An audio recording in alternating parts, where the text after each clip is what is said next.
He's standing alone in his garage, lights off, slumped over a workbench, and he's just finished building a death ray. Not for an enemy, not for some interdimensional war, for himself. He points it at his own forehead, hits the charge-up sequence, and waits for it to fire. The smartest man in the entire multiverse is about to vaporize his own head, and the only reason he doesn't, the only reason Rick Sanchez is alive for another 6.5 seasons of television is because he passes out drunk before the charge-up finishes. Nobody comes to check on him. The camera just holds on him there, on the garage floor, while outside, Jerry cheerfully weed-whacks the lawn. Morning comes. Rick wakes up. The death ray is still on the table, and the show cuts to commercial like nothing happened. That's Autoerotic Assimilation, Season 2, Episode 3. It aired in 2015, and I'm going to be real with you. I watched that episode when it came out, and I laughed. I thought it was a weird, dark gag. I thought the show was just being edgy. I was wrong about that. So was basically everybody else. Okay, so look, I've been watching Rick and Morty since the pilot, like a lot of you probably. Hot Topic t-shirts, whole internet arguing about whether Rick was a genius or just a jerk.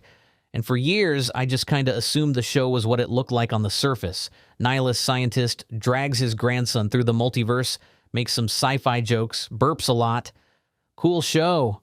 Pickle Rick, Szechuan sauce. Fun stuff. Yeah, turns out I had no idea what I was watching. I rewatched a bunch of this show recently for this video, like actually rewatched it, going back season by season, and dude, I cannot tell you how much I missed the first time around. That garage scene I just described, I thought it was a dark joke. It's not a joke. The show is literally showing you in Season 2 that Rick is trying to kill himself and that nobody in his life is paying enough attention to notice. And it's doing it in an episode most people remember for the hive mind sex scene. That's the whole show, by the way. That's the trick. For 8 seasons, Rick and Morty has been doing this thing where it tells you something genuinely devastating about its main character and then immediately undercuts it with a fart joke, so you don't really have to deal with it. And it works. Most viewers walked away from the show thinking Rick is a happy chaos god. He's the guy with the portal gun. He's the guy who doesn't care. He's not. He has never been. And the writers have spent 8 seasons very, very slowly making us admit it. So that's what this video is. We're going season by season, every confession, every breakdown, every regression. Because here's the thing I really want you to walk away with, and this is the actual take I have after sitting with all 8 seasons. Rick has not been growing. Rick has been getting caught. There's a difference. Growing is when you change. Getting caught is when the lie you've been telling everybody, including yourself, finally falls apart in your hands. And what the writers figured out, somewhere around Season 2 and definitely by Season 5, is that the most interesting story they could tell wasn't about a genius scientist saving the multiverse. It was about a guy who has structured his entire life around being beyond repair, and what happens when the show, very slowly, takes that excuse away from him. You ever known somebody like that in real life? Somebody who's just decided they're broken? Like they've made it their whole identity. I'm the screw-up. I'm the alcoholic. I'm the guy who ruins everything. Don't even bother. And then something good almost happens to them, and they sabotage it on purpose, because if it didn't sabotage, they'd have to admit they could have just been okay this whole time. Rick is that guy. Rick is that guy with a portal gun. And the reason this hits me, the reason I wanted to make this video, is because of one specific line in the Season 8 finale. 8 words. He's standing on the side of a road. His daughter Beth has a gun to her own head, and he tells her, "I wasn't there for you, but I am now." 8 words. That's it. Now, I know if you haven't seen Season 8, that doesn't sound like much. But you have to understand, in Season 3, in the most quoted speech in the entire show, Rick stares right at Morty and tells him exactly who he is. He says, and I'm quoting, "I'm not driven by avenging my dead family, Morty. That was fake. I'm driven by finding that McNugget sauce." That speech was iconic. People put it in their bios. People got it tattooed on them. I had a coworker who quoted it unironically every week for like a year. 5 years later, the show reveals that almost every word of it was a lie. He was driven by avenging his dead family. He has been driven by it the entire time. The McNugget sauce speech was Rick doing what Rick does, which is take the saddest possible truth about himself and dress it up as a joke so nobody has to deal with it, including him. The man who delivered that speech in Season 3 could not have said, "I wasn't there for you, but I am now." It would have killed him. He would have set himself on fire first. The fact that he can say it now in Season 8 is the entire show. That sentence is the receipt for 8 seasons of work. And I'm going to prove that to you. I'm going to walk you through every step of how we got from the Season 1 Rick, who buried his own corpse in the backyard and just kept eating breakfast, to the Season 8 Rick, who couldn't even let Memory Diane go without first making sure a copy of himself got to be happy with her. We're going to pull the dialogue. We're going to name the episodes. We're going to sit in the toilet monologue and the Diane AI scene and the silent fist sequence and the moment with both Beths on the floor of his garage. And listen, heads up before we go in. We're going to be talking about some heavy stuff: suicide, grief, alcoholism. The show treats it seriously, even when it's hiding it inside jokes, and I want to do the same. If that's not what you signed up for today, this is your off-ramp. Also, full spoilers for all 8 seasons, obviously, including the entire Season 8 finale. So if you're somehow not caught up, bail now. For the rest of you, we're going all the way in. If this is the kind of video you're into, the long-form character breakdowns, the shows where the best work is hidden in plain sight, do me a solid and hit subscribe. I do these for Rick and Morty, BoJack, Severance, all the stuff that rewards a rewatch. And drop a comment with the moment from Rick's arc that hit you the hardest.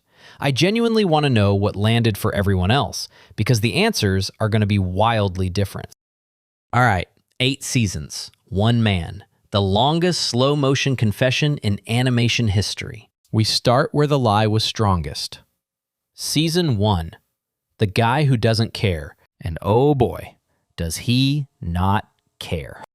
So Season 1, where do you even start? The Rick we meet in the pilot is, honestly, a nightmare of a human being. He shows up drunk in the middle of the night, drags his 14-year-old grandson out of bed, and announces that he's going to fly them into space because he needs help robbing a tree of its seeds. The seeds, by the way, he's going to shove up Morty's butt to smuggle through interdimensional customs. That's the cold open. That's the show telling you, hi, welcome to Rick and Morty. Here's who Rick is. Please adjust your expectations. And for about a season and a half, that's the read. He's the cool, fun grandpa who happens to be a war criminal.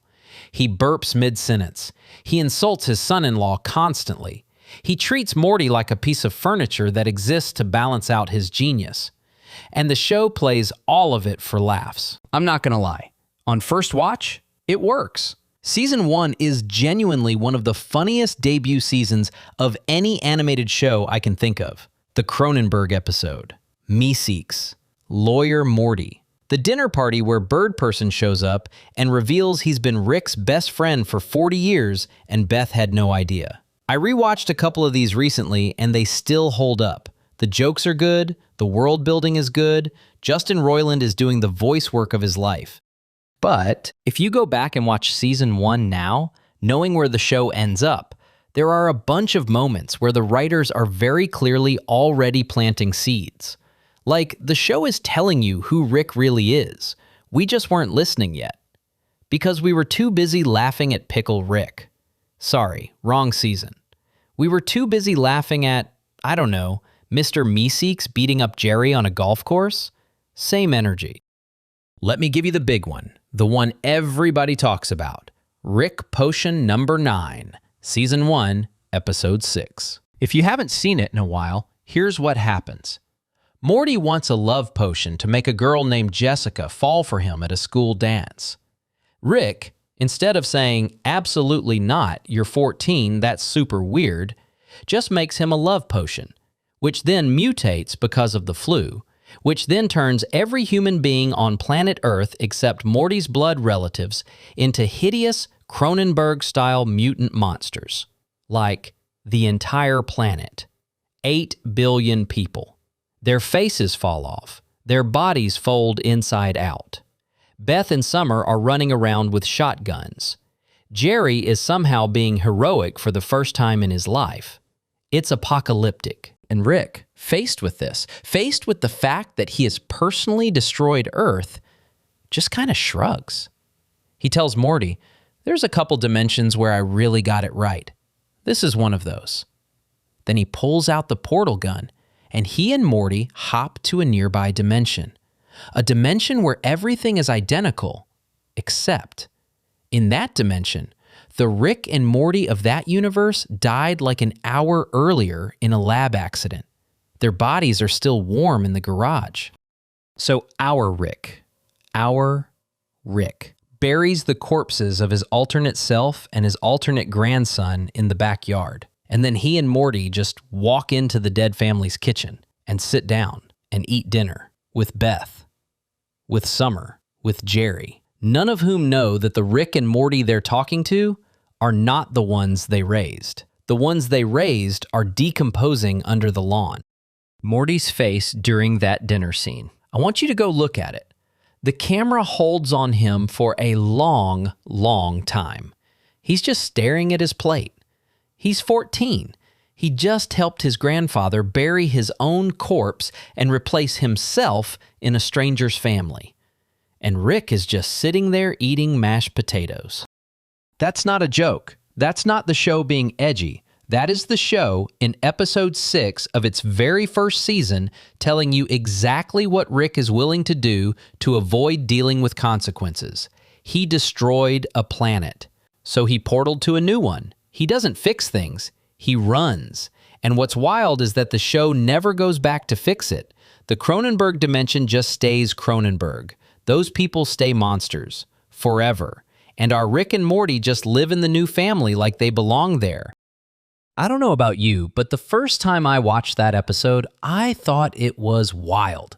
I thought it was a really clever sci-fi move. Like, oh, cool, that's such a Rick thing to do. Yeah, looking back, that's the moment the show told us Rick is a guy who, when faced with a problem he caused, will literally abandon a dimension rather than sit with the discomfort of fixing it. That is not the brain of a healthy man. That is the brain of someone with a coping mechanism so deep, it has its own coping mechanism. But the show keeps it light, keeps it fun, so we keep laughing. The other big season 1 thing you have to talk about is Rick's family dynamics.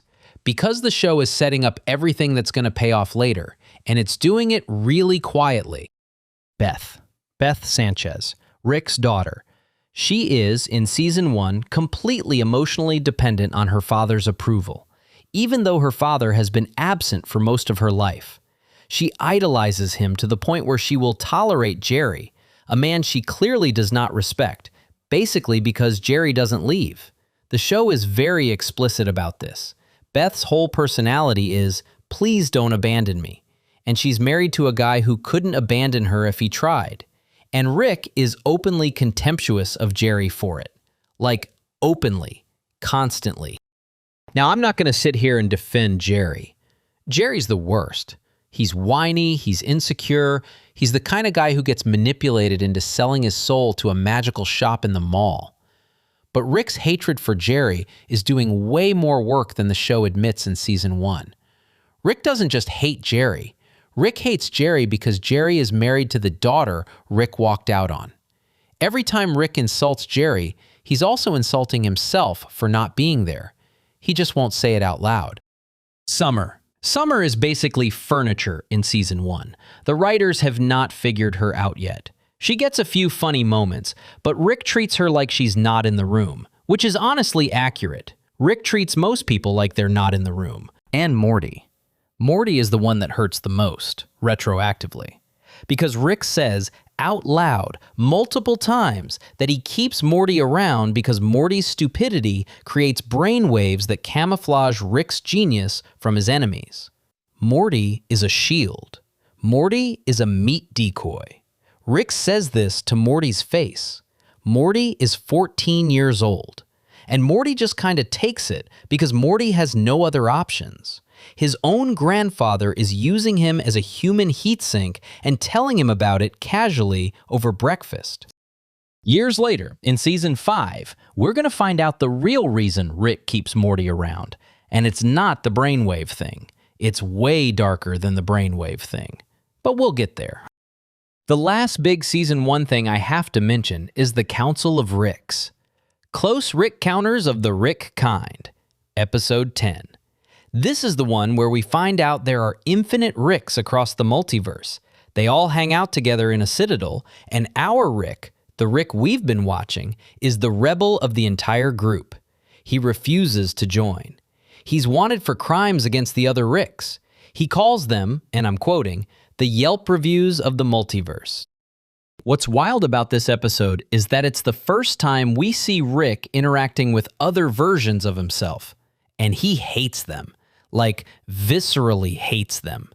The other Ricks are basically him, with the same intelligence, the same portal gun, the same general vibe, and he can't stand them. He'd rather be a fugitive than be one of them. The show doesn't tell you why in Season 1. It just plants the seed. He's not just detached from his family. He's not just detached from Earth. He's detached from his own species. A couple seasons later, we'll find out why. Hint, it's because one of the other Ricks killed his wife. But in Season 1, all you get is the seed. Rick is alone, and he's the only Rick who chose to be alone.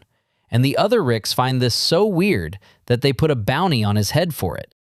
There's one more moment from Season 1 I want to flag before we move on, because it's the first crack in the armor. It's the Season 1 finale, Ricksy Business, the episode where Beth and Jerry leave town, and Rick throws a giant intergalactic house party while they're gone. Most people remember this episode for Bird Person showing up, for the Get Swifty song, for the goofy alien party guests. But there's this one beat at the end. The party gets out of control, the house gets trashed, and Morty and Summer are panicking because their parents are going to be home any minute. And Rick, instead of doing the Rick thing and abandoning them, instead of portaling to a new dimension where the house was never trashed, freezes time so they can clean it up together. He helps them. He literally chooses to fix this problem instead of running from it. And the show plays it as a joke. Riggedy wrecked, son. Big party scene. Hilarious. But it's also the first time on screen that Rick chooses these specific people over the infinite alternative versions of these people that he could have. Just earlier in the same season, he abandoned a whole dimension full of people he'd lived with for years. Now he's freezing time to save the carpet for Morty and Summer. It's small. It's buried. The show is not making a big deal about it. But it's there. And looking back, it's the first emotional tell of the entire series. The man who supposedly doesn't care just spent his Saturday night cleaning a teenager's vomit out of a couch cushion because he didn't want her grandmother to find out. Honestly, I liked him a little bit in that moment. So that's Season 1, the setup. The Rick we meet is loud, drunk, contemptuous, willing to bury his own corpse to dodge a consequence, hated by every other version of himself, and openly using his grandson as a human shield. He says he doesn't care about anything. He says it constantly. He says it so much that the show is basically daring you to start asking why he keeps saying it. Because nobody who actually doesn't care has to mention it every 5 minutes, right? You ever met somebody who's like, I'm fine, I'm fine, I'm fine. They're not fine. They've never been fine. They just need you to believe they're fine so you'll stop asking. That is what Rick is doing in season 1. He is performing not caring at full volume because the alternative is that you might notice he cares about a lot and that most of what he cares about he's already lost. Season 2 is where the writers start to admit it. That's where things get real dark. Okay, so we just spent a whole chunk of this video talking about how season 1 sets up Rick as this nihilist god who doesn't care about anything. Loud guy, funny guy, burps a lot, the whole bit. Season 2 is where the show just kind of walks up to the camera, taps you on the shoulder and goes, "Hey, by the way, none of that was real. He's not okay. He has never been okay. And we're going to stop pretending now." I'm not joking. Season 2 of Rick and Morty is one of the most quietly devastating seasons of television I have ever sat through. And most people remember it for Tiny Rick, which, fair. Tiny Rick is a banger of an episode. But what's actually happening in Season 2, if you watch it without the laugh track in your head, is that the writers are systematically dismantling the fun grandpa persona one episode at a time. And the season ends with Rick in a prison cell, voluntarily, having given up his entire life to keep his family safe. From the same guy who, 8 episodes earlier, was using his grandson as a meat shield. There are 3 episodes in this season that do basically all the heavy lifting. We're going to walk through all 3. And I'm just going to warn you up front, this section gets real. The show is about to tell us something about Rick that, once you see it, you can't unsee. So, let's start with the one I opened this whole video with. Autoerotic Assimilation. Season 2, Episode 3. The setup is, on paper, ridiculous. Rick takes Morty and Summer to investigate a derelict spaceship, and inside the spaceship, he runs into Unity.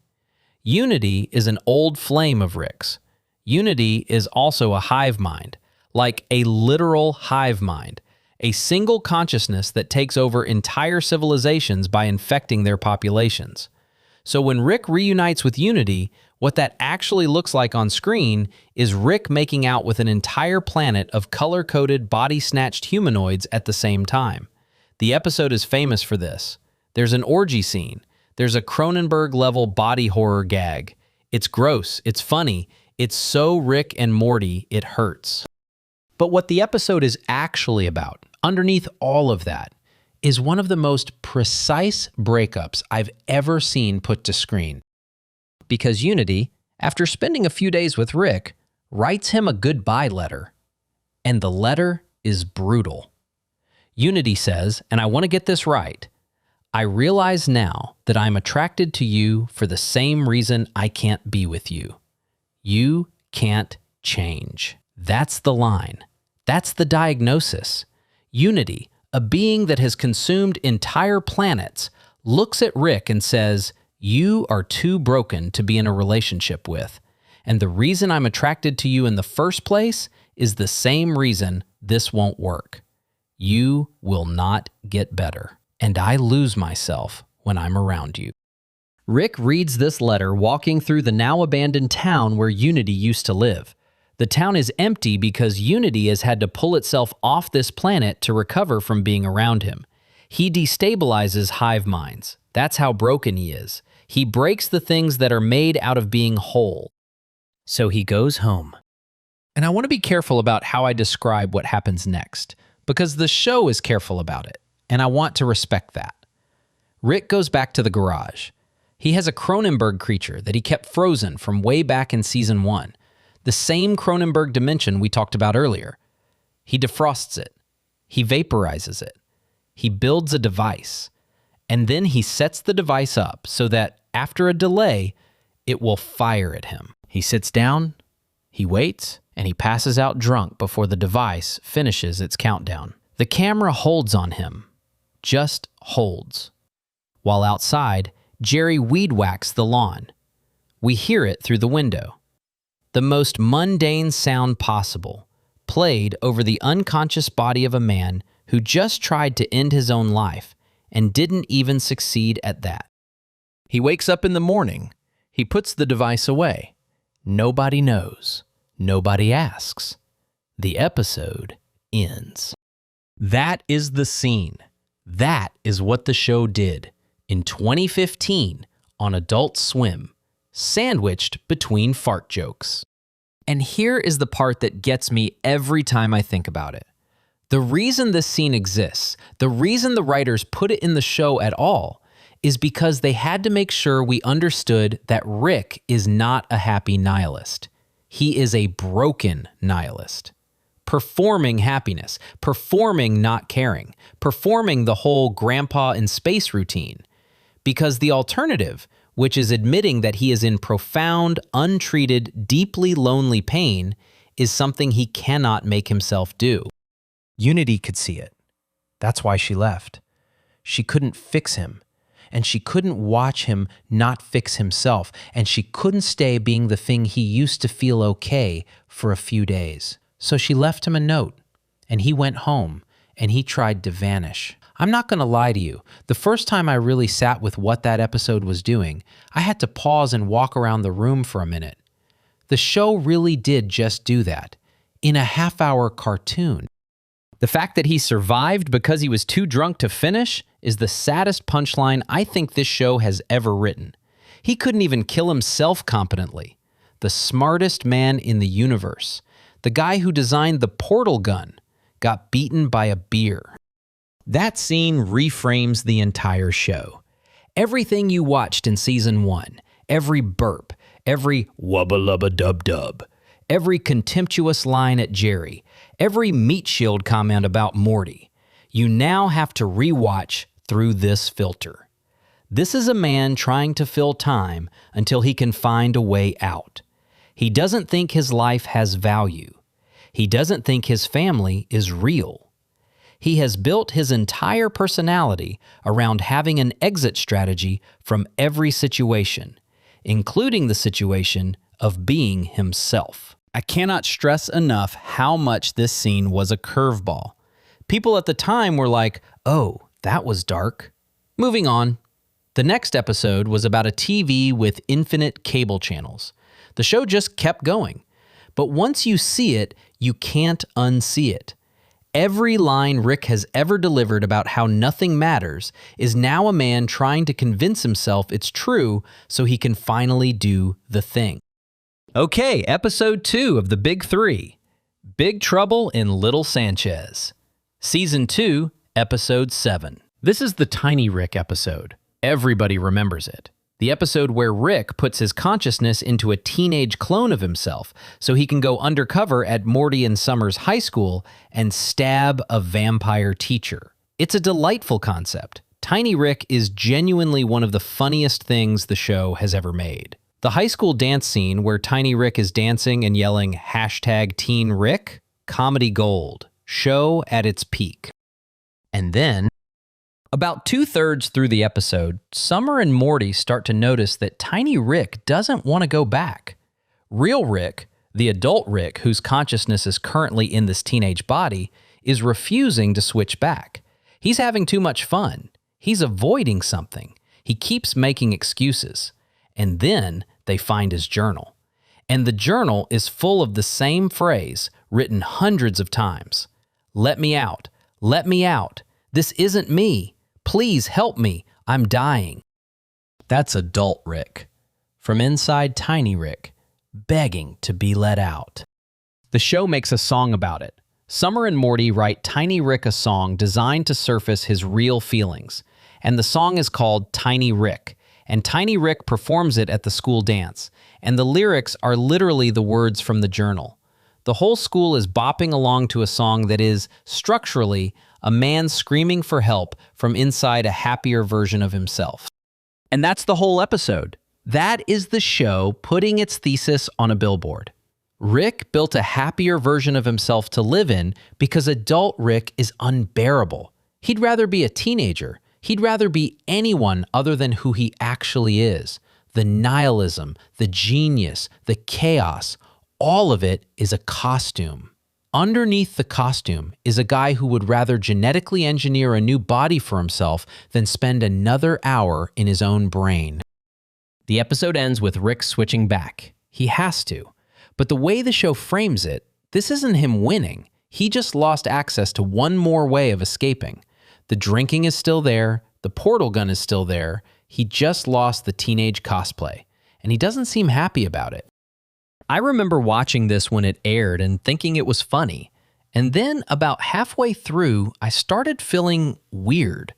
I couldn't tell you why at the time. I just thought, this is sadder than it's supposed to be. And then they sang the song, and it clicked. This is what Season 2 keeps doing. It hides the real story inside the joke and then dares you to notice it. Which brings us to the season finale, The Wedding Squanchers, Season 2, Episode 10.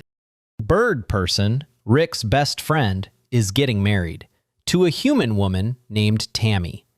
The whole family travels to Bird Person's planet for the wedding, and during the wedding, two things happen that change Rick's life forever, plus a third thing later that I'll get to. First, before the ceremony, Bird Person sits down with Morty, and Bird Person, who is genuinely one of my favorite side characters in this whole show, drops a piece of context that completely reframes Rick's catchphrase. The whole show, since the pilot, Rick has been yelling "wubba lubba dub dub" as a kind of party cheers thing. People had it on t-shirts. People said it in real life. It became a meme. Bird Person looks at Morty and says, in his weird formal way, "Wubba lubba dub dub is a phrase in my native tongue. It means, I am in great pain. Please help me." That is a sentence that does so much work in 15 seconds of screen time. Rick has been screaming for help in Alien for the entire series, to his face, in his catchphrase. The thing he yells when he's at his most performatively chaotic is literally a translated cry for help. And nobody on the show, including his own family, ever bothered to learn what it meant. You want to talk about a writer's room flexing on us? That's a flex. That's a setup that was sitting there since the pilot, and they finally pulled the trigger on it in the season finale. I remember when this aired, the internet collectively went, hold on, wait, we've been laughing at his cry for help for 2 whole seasons, and it was just sitting there in plain sight the whole time? Yeah, that's exactly what was happening. Then the wedding happens, and Tammy, Bird Person's human bride, turns out to be an undercover agent for the Galactic Federation, which is basically the space cops who have been after Rick for decades. She pulls a gun on the wedding. She shoots Bird Person, who, as far as anyone knows, is dead. Squanchy fights for his life. The whole wedding turns into a war zone. Rick and the family escape, but now Rick is the most wanted man in the galaxy, and his family is in the crossfire. So Rick does something none of us expected. He finds the family a quiet planet to hide on. Beth and Jerry hate it because the planet is shaped weird and the gravity makes them want to throw up. Beth specifically says, "This is unlivable. This is your fault. We can't stay here." And in the middle of that argument, Rick gets up, walks outside, and goes to the Galactic Federation. He turns himself in. He surrenders. He trades his entire freedom, everything he's ever built, the portal gun, the workshop, all of it, so that his family can go home and live normal lives without him hunting them anymore.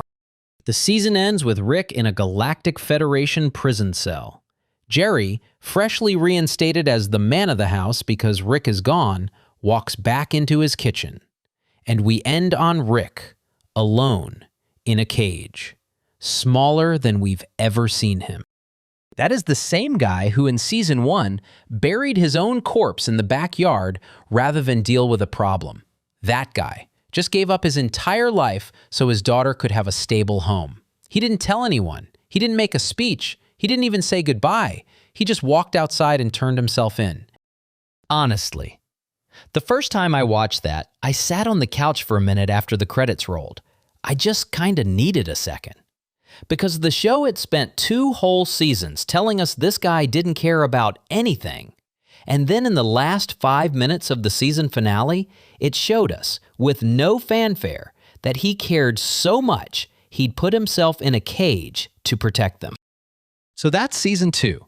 That's the rug pull.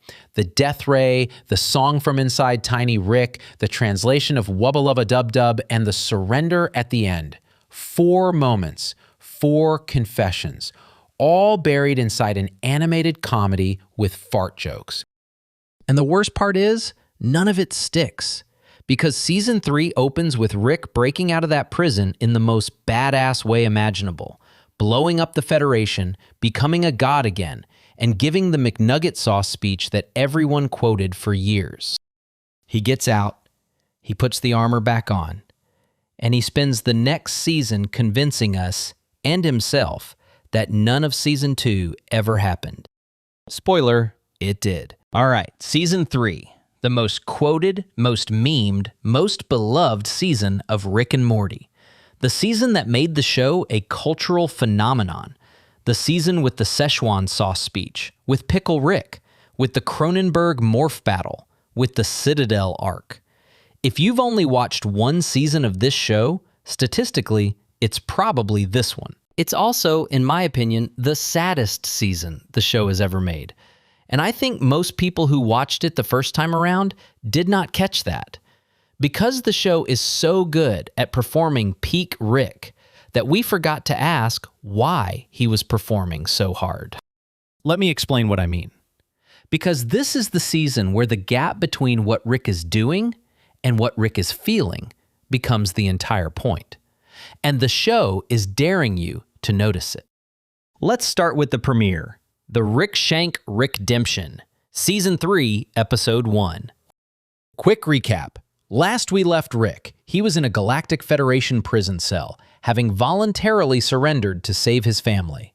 This episode picks up right there, and what Rick does in the next 20 minutes is frankly one of the most insane power moves in the history of animation.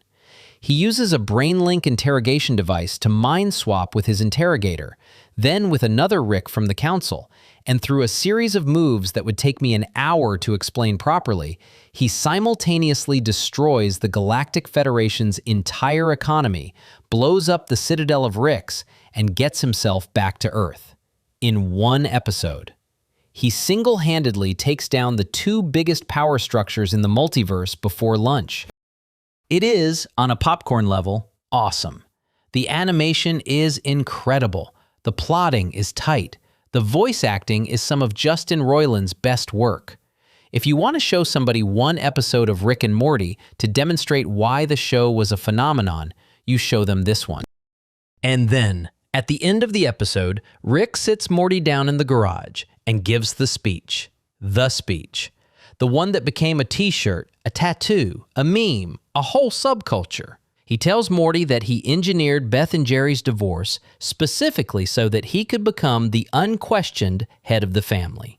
He says, and I'm quoting, "I just took over the family, Morty. They'll take my side because I'm a hero, Morty. And now you're going to have to go do whatever I say, Morty, forever." And then he gets to the line. "I'm not driven by avenging my dead family, Morty. That was fake. I'm driven by finding that McNugget sauce. I'm driven by my grandchildren, Morty. I'm driven by my grandchildren, Morty. I'm driven for 97 more years, Morty." Now, in 2017, when this aired, people lost their minds over this speech. It became one of the most quoted things on the internet. McDonald's actually brought back Szechuan sauce because of it, which led to a riot at a McDonald's in 2017 because they didn't make enough of it. Real thing that happened. Adults rioted at a McDonald's because of a Rick and Morty speech. And the speech became this badge, like, oh, Rick doesn't have feelings. Rick's not driven by anything but McNugget sauce. He's the cool nihilist god who admits he's just doing this for fun. That was the reading. That was what people put on their t-shirts. I want you to hold that reading in your head, because I'm going to come back to it in Section 6 when we get to Season 5, and the show is going to specifically, on purpose, blow that reading up. The McNugget sauce speech is a lie. Almost every word of it is a lie. Rick was driven by avenging his dead family. He had been driven by it for 40 years. The reason he gave that speech, the reason he sold us so hard on him being driven by nothing, is because he was deflecting from the real answer. He couldn't say the real answer out loud yet, so he made up a funny one about McNuggets, and we ate it up. But here's where Season 3 starts to peel back the layer. Earlier in that same premiere episode, before the speech, Morty has a conversation with Summer about Rick. Summer thinks Rick is a hero because she just watched him take down the Federation. And Morty, who has been through more cosmic trauma than any 14-year-old should have to handle, looks at her and says, and I want you to really hear this line. He's not a villain, Summer, but he shouldn't be your hero. He's more like a demon or a super messed up god. That is the thesis of the season. Right there, Episode 1. Morty just told you and told the audience that the guy you're about to spend a whole season cheering for is, quote, a super messed up god. Not a hero, not a villain, just deeply, deeply broken with the power to do anything he wants. That's the warning label. And then the show spends the rest of the season showing you exactly how messed up he is. Which brings us to the episode that I think is the most important episode of the entire series for understanding who Rick actually is. Pickle Rick, Season 3, Episode 3. Now look, Pickle Rick on the surface is a goofy episode. Rick turns himself into a pickle to get out of going to family therapy. He then has to fight rats and assassins in a sewer system. It's an action movie starring a pickle. It's hilarious. The internet went insane for it. It got nominated for an Emmy, which it won. A cartoon about a pickle won an Emmy. But the actual emotional weight of the episode isn't in the sewer fight. It's in the therapy office, where Beth and Morty and Summer are sitting with Doctor Wong, the family therapist, and Rick is refusing to come because he turned himself into a vegetable rather than show up. When Rick eventually does show up, having survived being a pickle and having stitched himself a little human exoskeleton out of dead rat parts, Dr. Wong, who is played by Susan Sarandon, sits across from him and reads him for filth.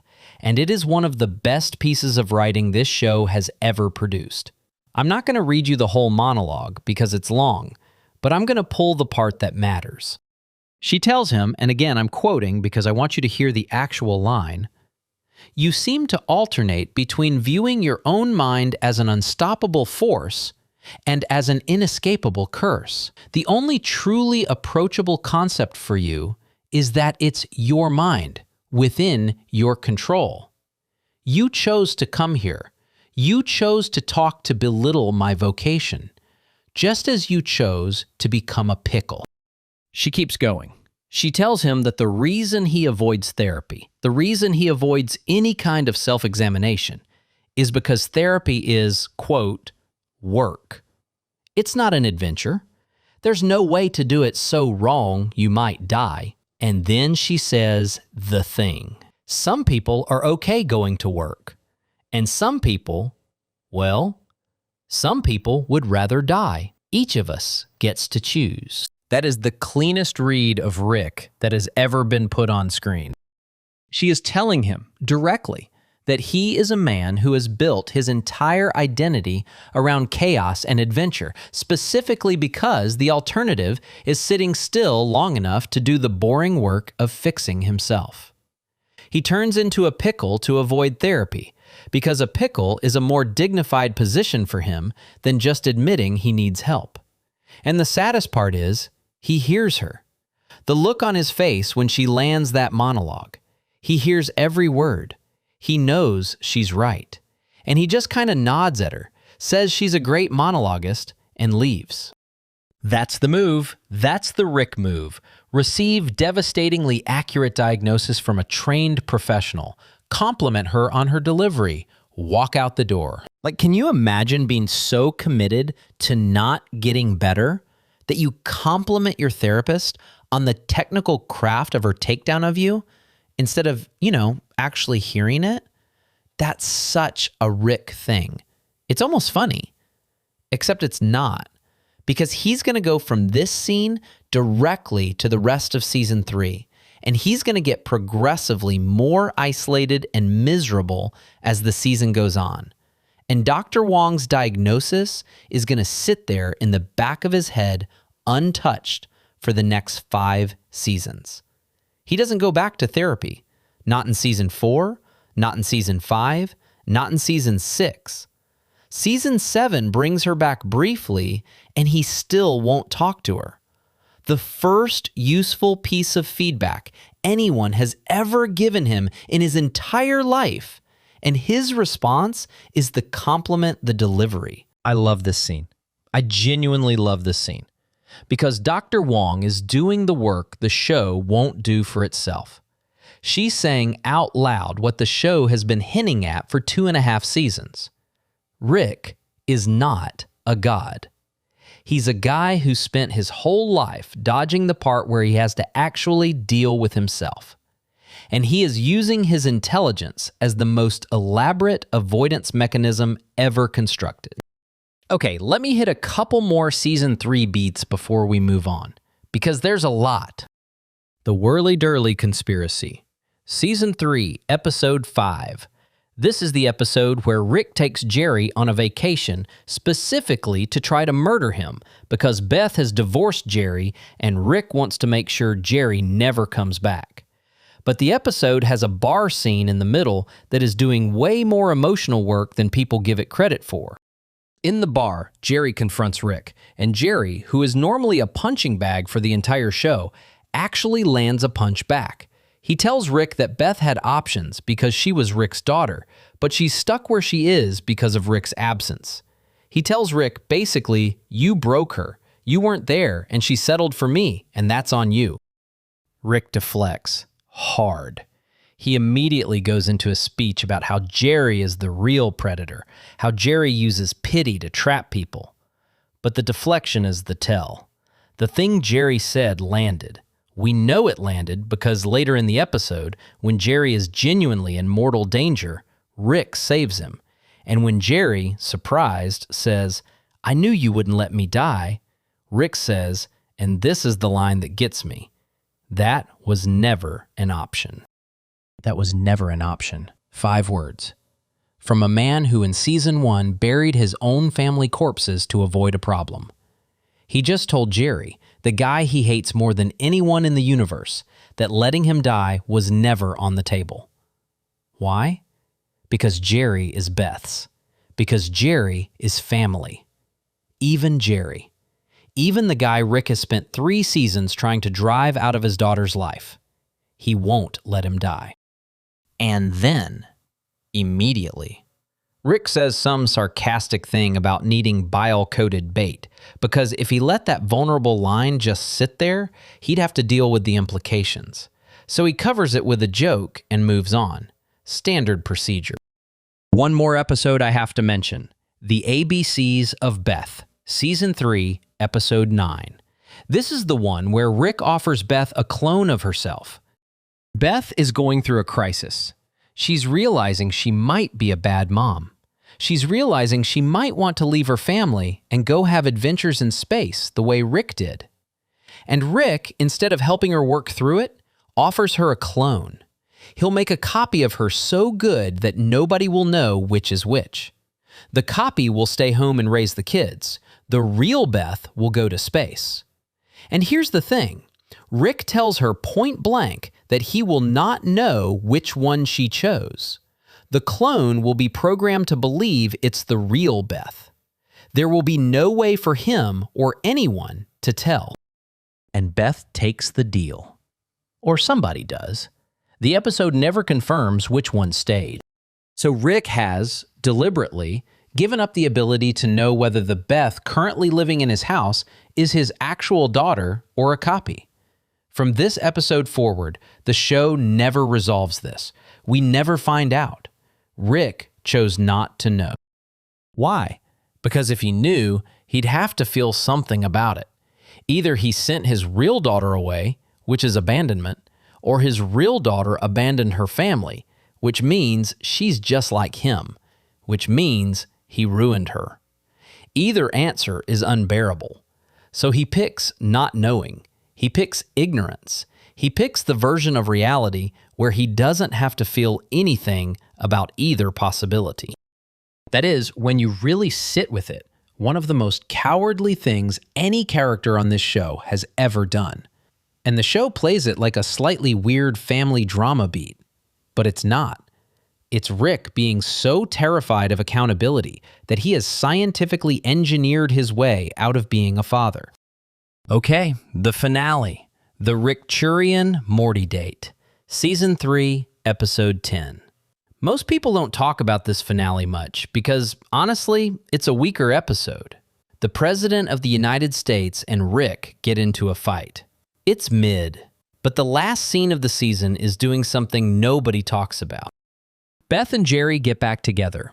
Jerry moves back into the house. The whole family reunites in the kitchen. They take a family photo, and Rick is on the edge of the photo, scowling.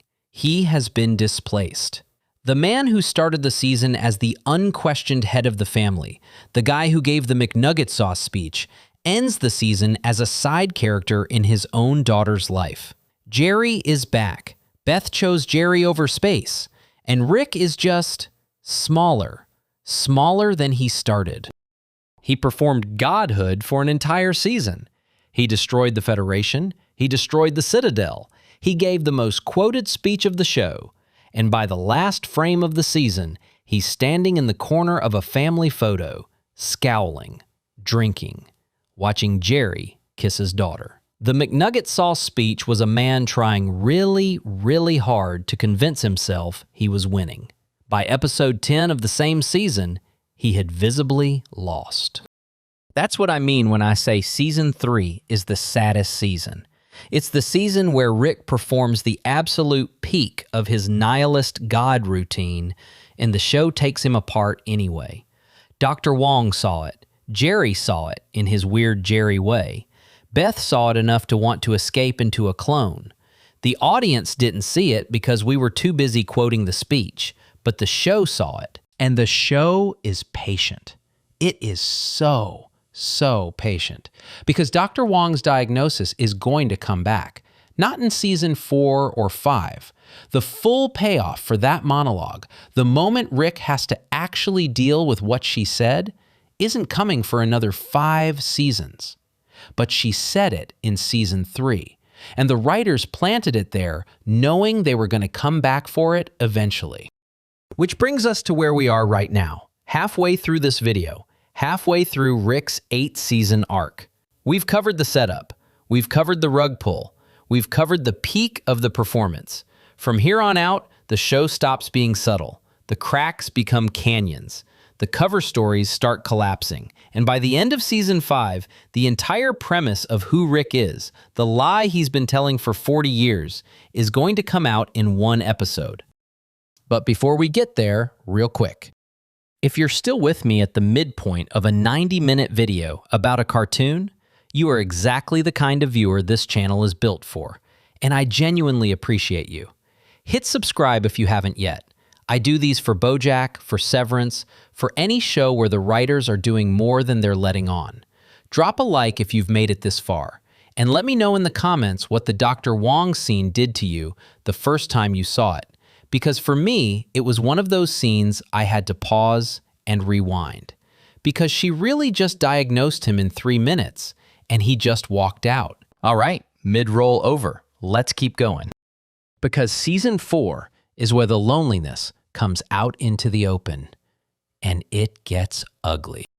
So if season 2 was the rug pull, and season 3 was peak Rick performing godhood while quietly falling apart, season 4 is the season where the performance starts breaking down in public.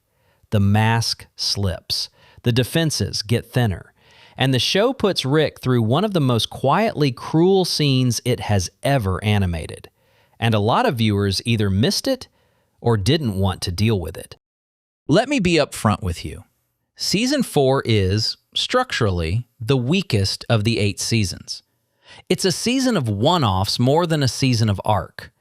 There was a long hiatus before it dropped. The writing team had reshuffled, and a lot of episodes feel disconnected from each other. You can feel the show trying to figure out what it wants to be now that the Citadel is gone, now that the Federation is gone, now that Rick has nothing left to rebel against except his own family. But, and this is the big but, Season 4 has one of the top 3 Rick scenes in the entire series, and it's hiding inside an episode most people remember as the one where Rick has a special toilet planet. If you haven't seen this one in a while, I'm going to ask you to bear with me, because I think it's the single most accurate portrait of who Rick really is that the writers have ever attempted. And I love that it's hidden inside a fart joke. The Old Man and the Seat, Season 4, Episode 2. Let's go. Here's the setup. Rick, who hates dealing with people, has built himself a secret private toilet on an uninhabited alien planet.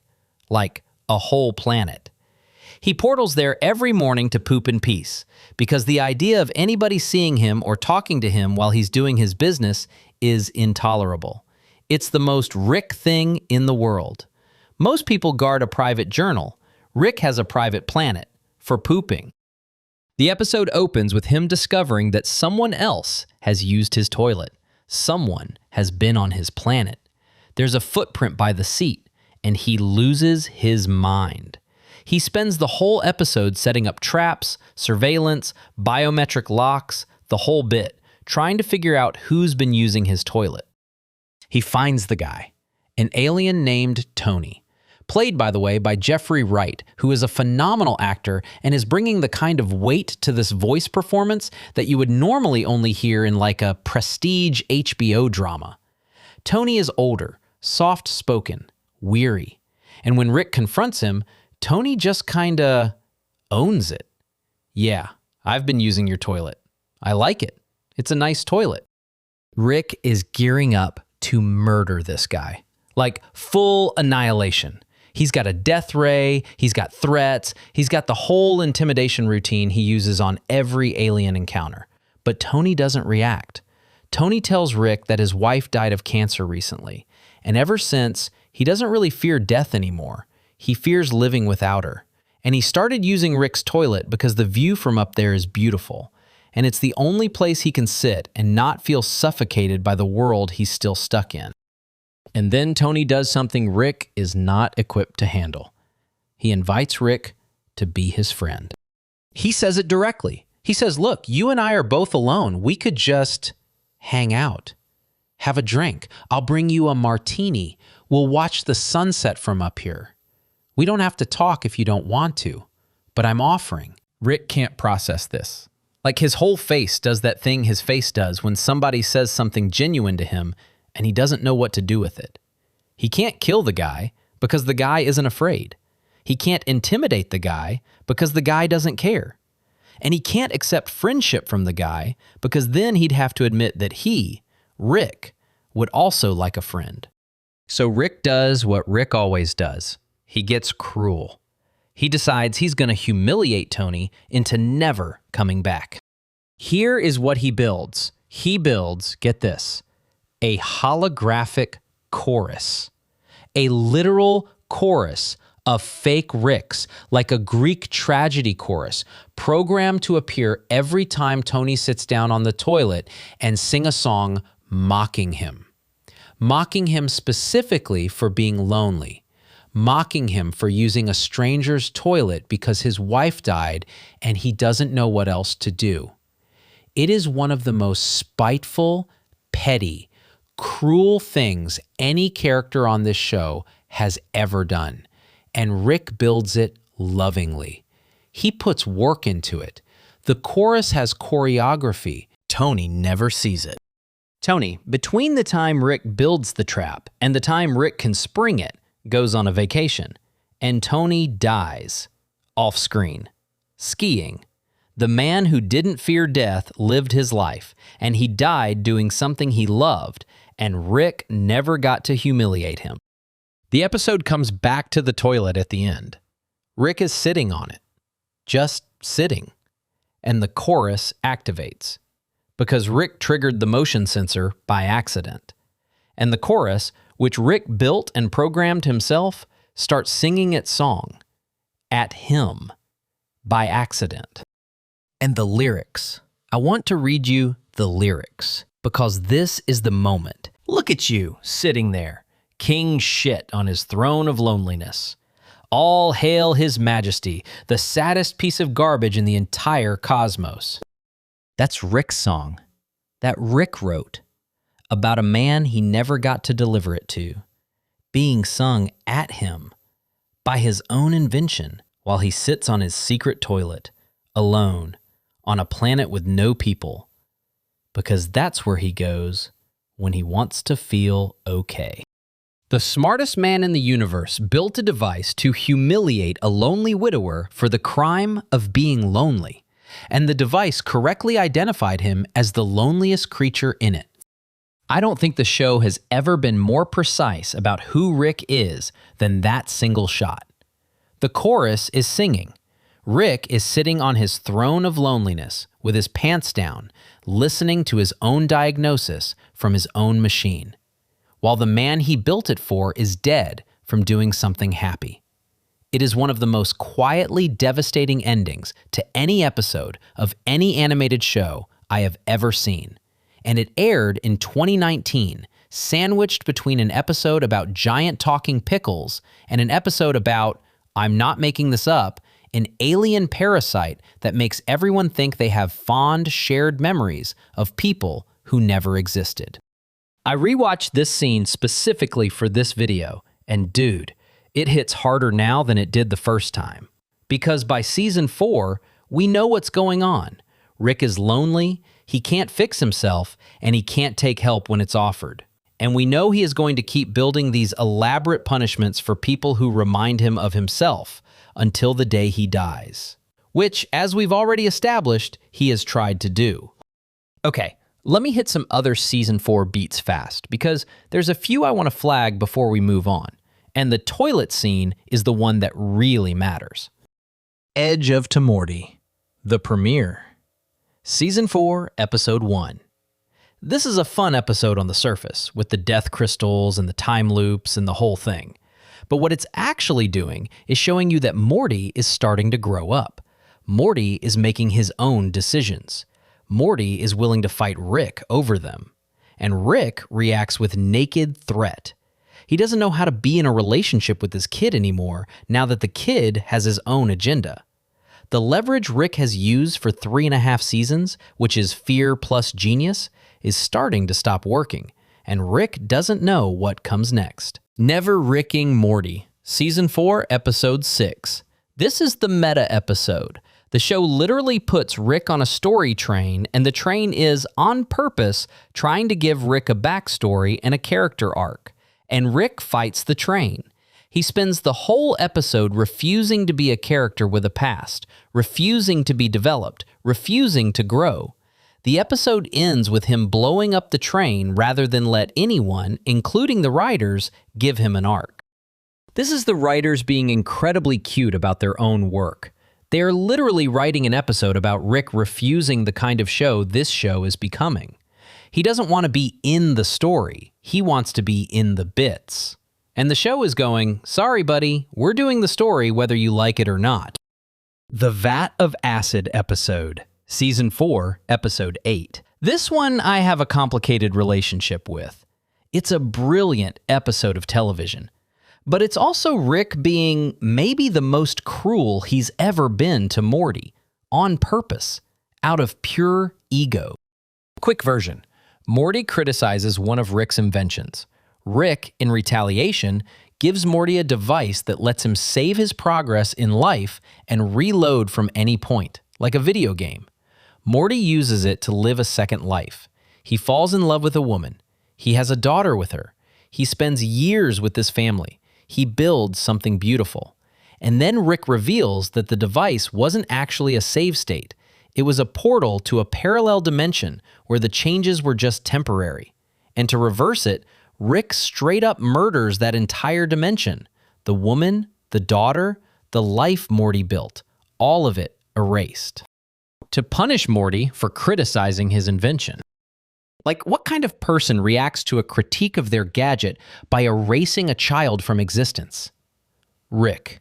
That kind of person is Rick.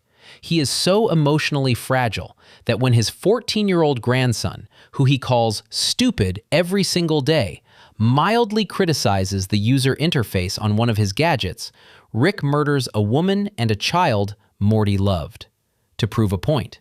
The ego on this man is so massive and so brittle that he will commit literal genocide over a vibe check. That's Season 4, Rick. That's the guy who hides on his toilet planet to avoid people.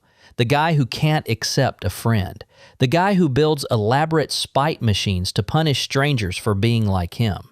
He's still the smartest man in the universe. He's also the pettiest. And the show is, very slowly, making sure you know the cost. Childrick of Mort, Season 4, Episode 9.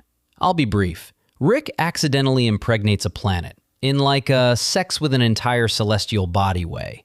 The episode is goofy, but the punchline is that Rick is a deadbeat dad to a generation of planet children, and Jerry, the guy Rick has been bullying for 3.5 seasons, is a more present and more loving father to these alien kids than Rick is, and Rick knows.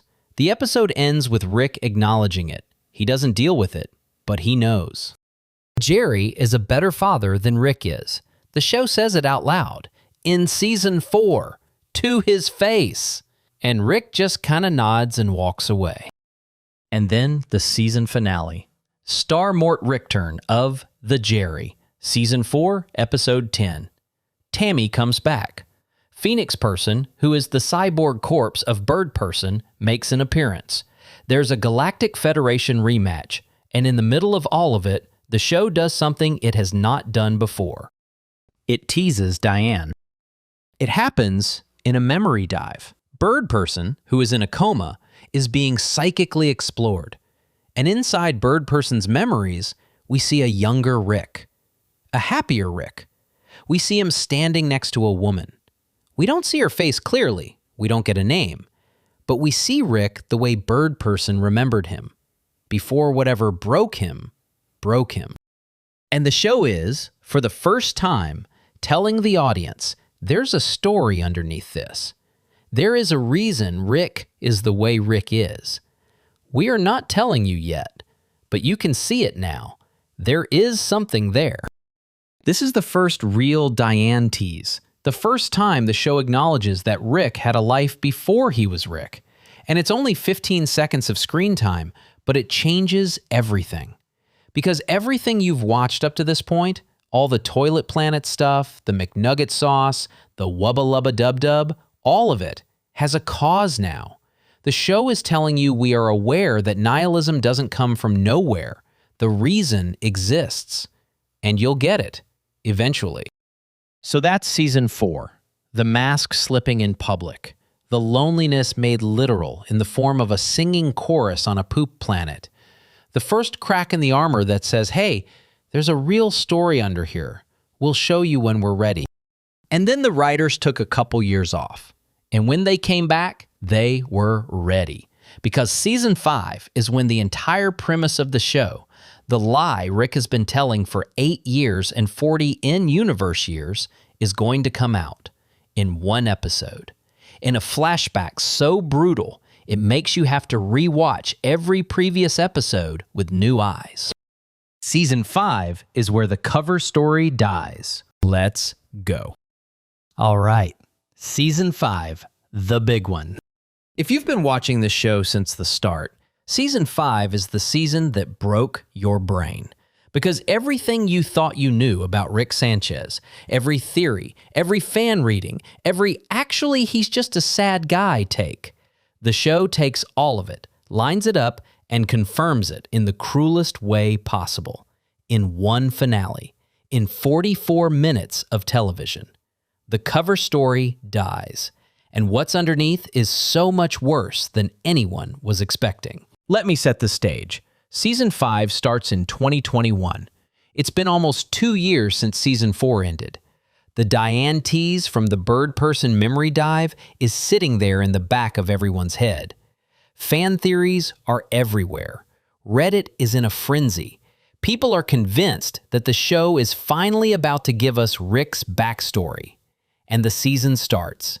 And for most of its run, the show just kinda goofs around. Like, Season 5 has a lot of filler. Mr. Nimbus shows up and Rick has a petty rivalry with him. Morty falls in love with a girl who controls killer whales. There's an episode about Hoovie parents from a backstory dimension that I genuinely can't summarize. The first 8 episodes of the season are mostly comic. Most fans were getting frustrated. Where's the backstory? Where's the Diane stuff? Where's the payoff?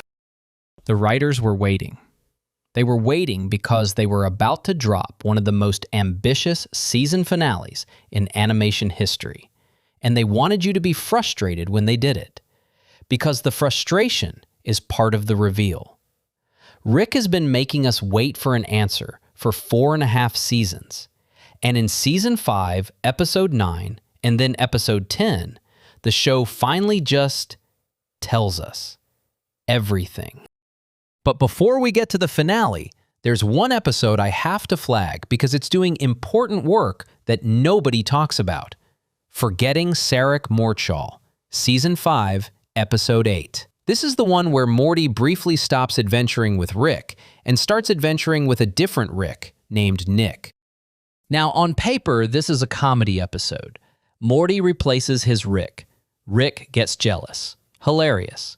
But what's actually going on, if you watch Rick's face during this episode, is that Rick is desperately, openly, embarrassingly jealous of another version of himself getting to be Morty's grandfather.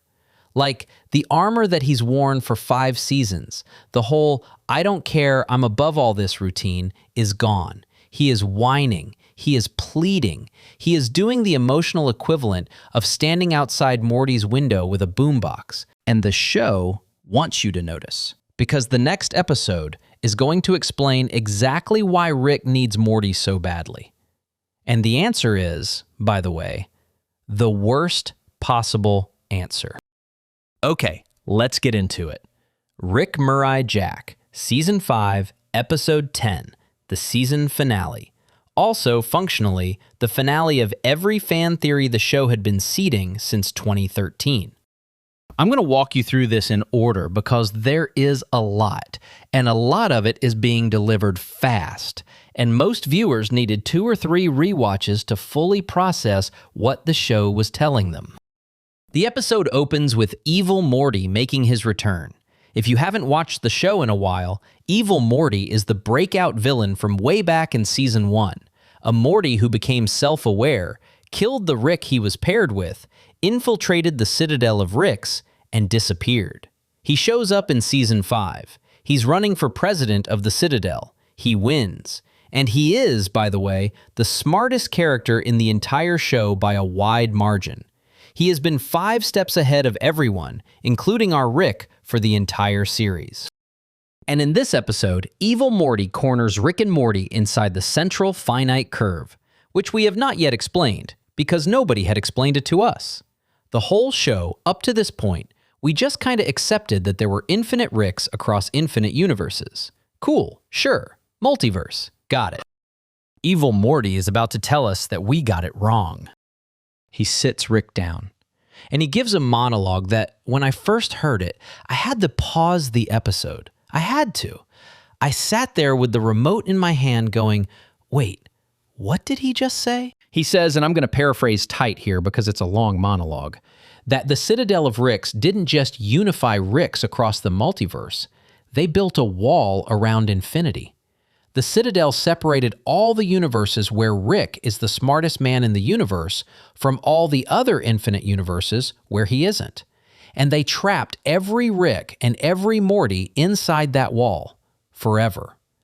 Every version of Rick we've ever met in the entire show, every Rick on the Citadel, every Rick who's been killed or eaten or run from, every single one of them has spent their entire life inside what Evil Morty calls a crib built around an infinite baby, which is to say, Rick.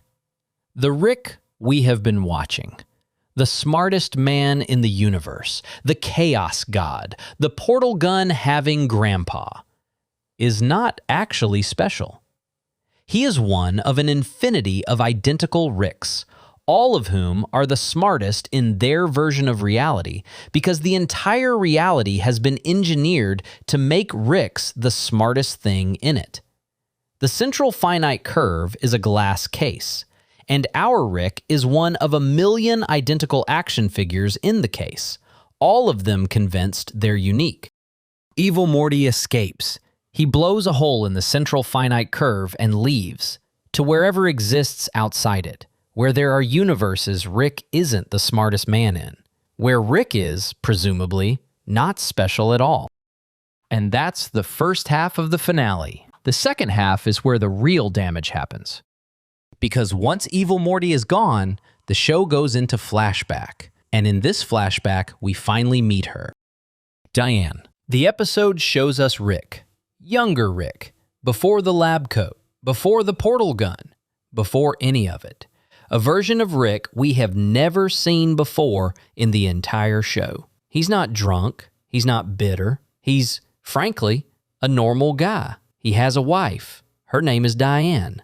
He has a daughter. Her name is Beth. The Beth. The original Beth. And one day, while Rick is in his garage in a normal house in a normal version of Earth, another Rick from another dimension shows up. The show tells us this other Rick's name. It's Rick Prime. And Rick Prime is testing a weapon called the Omega device.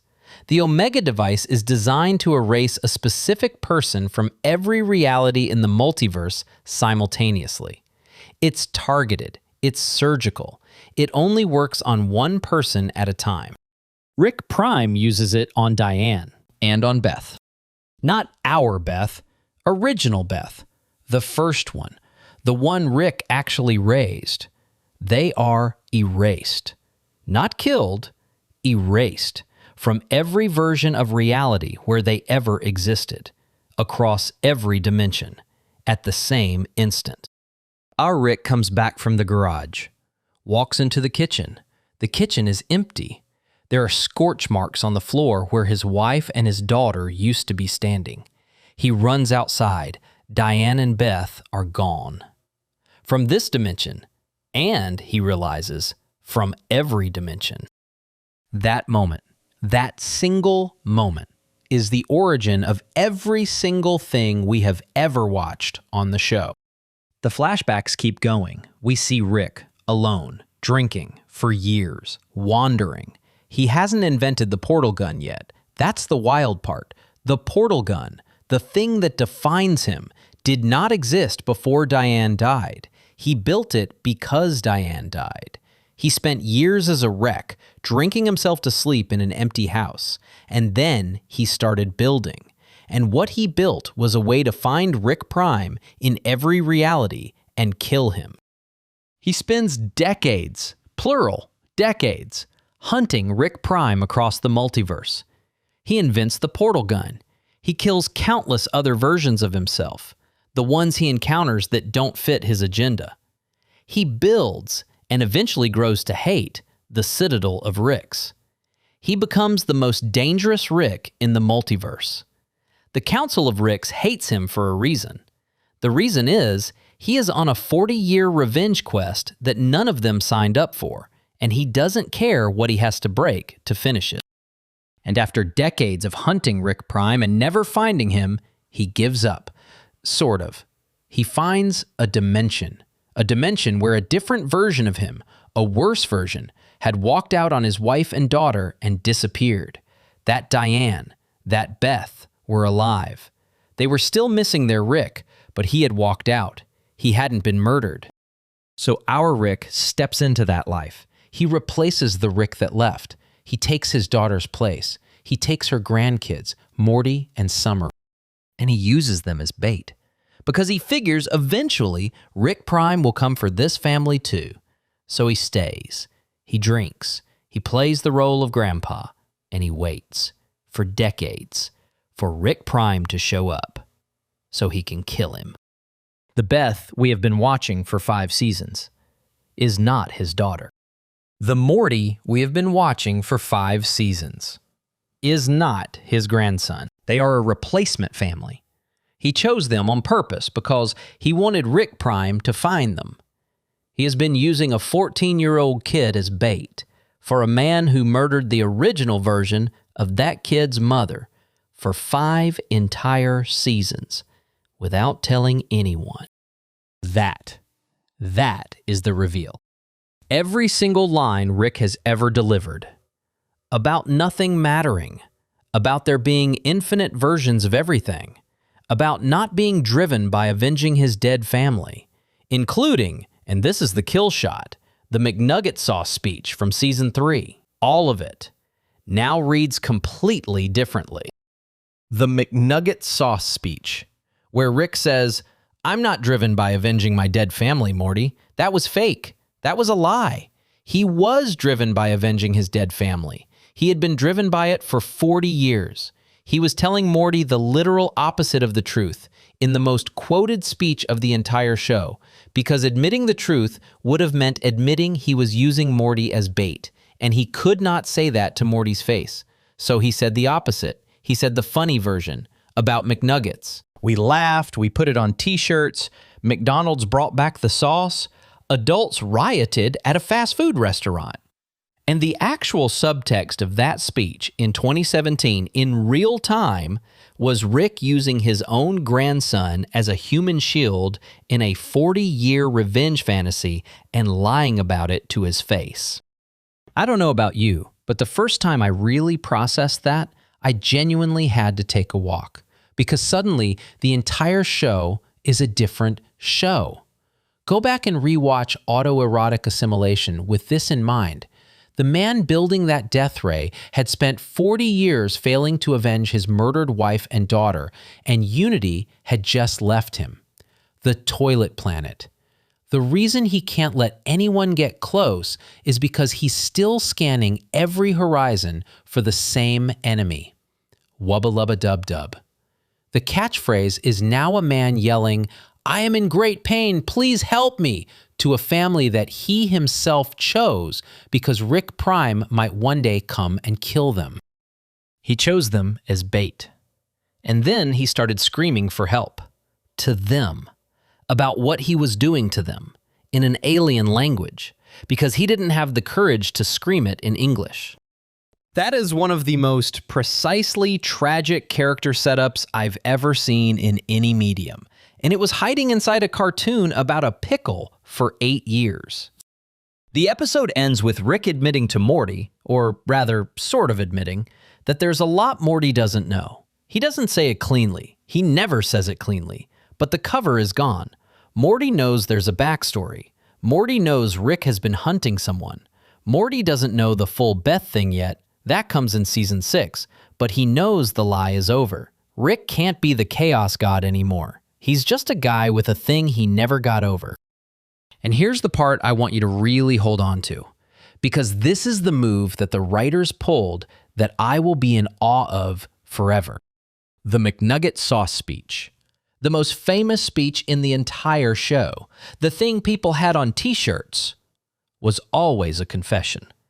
Every word of it was Rick confessing what was actually happening, while phrasing it in a way that nobody, including Morty, including the audience, would take seriously. He said, "I'm driven by my grandchildren, Morty." Plural. Grandchildren. He said it twice in that speech. He said, "I'm driven by my grandchildren, Morty. I'm driven." He was telling Morty in 2017 that he was using him as a tool. He was telling him out loud, with the camera on him. We just thought it was a joke. The writers planted the confession in the most famous speech of the show and let us laugh at it for 5 years before showing us what it actually meant. That is a level of long-form storytelling that, I'm sorry, you do not get to expect from an animated comedy on Adult Swim.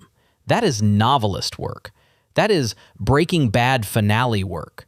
That is the kind of writing that, when I started this rewatch, I wasn't really prepared for.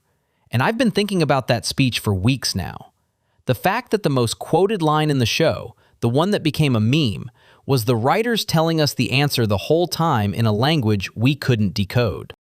So that's season 5. The cover is dead. The lie is revealed. The 40-year revenge quest is now public. Morty knows there's a backstory. Rick can't keep performing nihilism because everyone has now seen the seam. The question season 6 is going to ask is, Okay, now what? Now that the lie is out, now that the family knows what they are to him, now that Rick has nowhere left to hide, how does a man whose entire identity has been built around a single unresolved mission function in the world after the mission becomes the thing he can't shut up about? The answer, as it turns out, is grief. Real grief. In the open. For the first time in the show's history. And it's gonna make you sad. Let's get into it. Okay, season 6 and 7. I'm doing these together because, honestly, they function as one story. Season 6 is the season where Rick has to live publicly as the guy we found out he was in the season 5 finale. And season 7 is the season where he gets his revenge. And the show tells him, very quietly, that it doesn't matter. These are the saddest 2 seasons of the show. I'm going to warn you now. We are going into the silent fist sequence and the Diane AI scene and the fear hole episode and all of it. If you've never cried at a Rick and Morty episode, this is the section that's going to change that for you. Let's go. Season 6 starts with Solarix.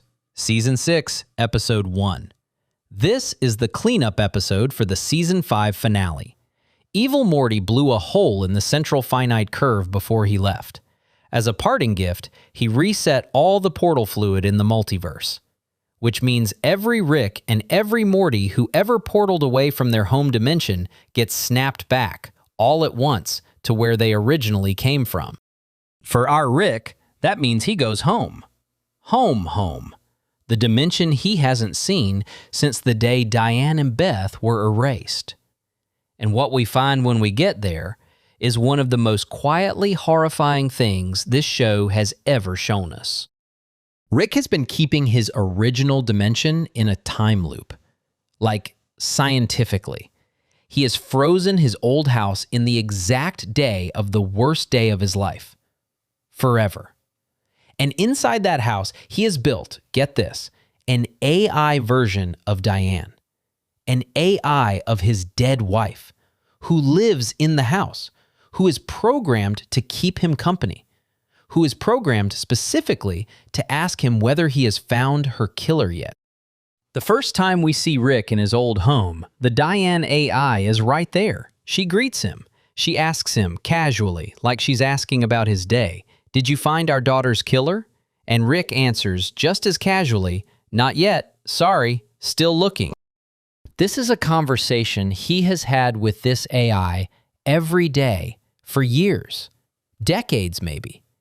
He has built a ghost to live in a house, to ask him about his progress on the revenge quest, so that he never ever has to feel like he's letting Diane go.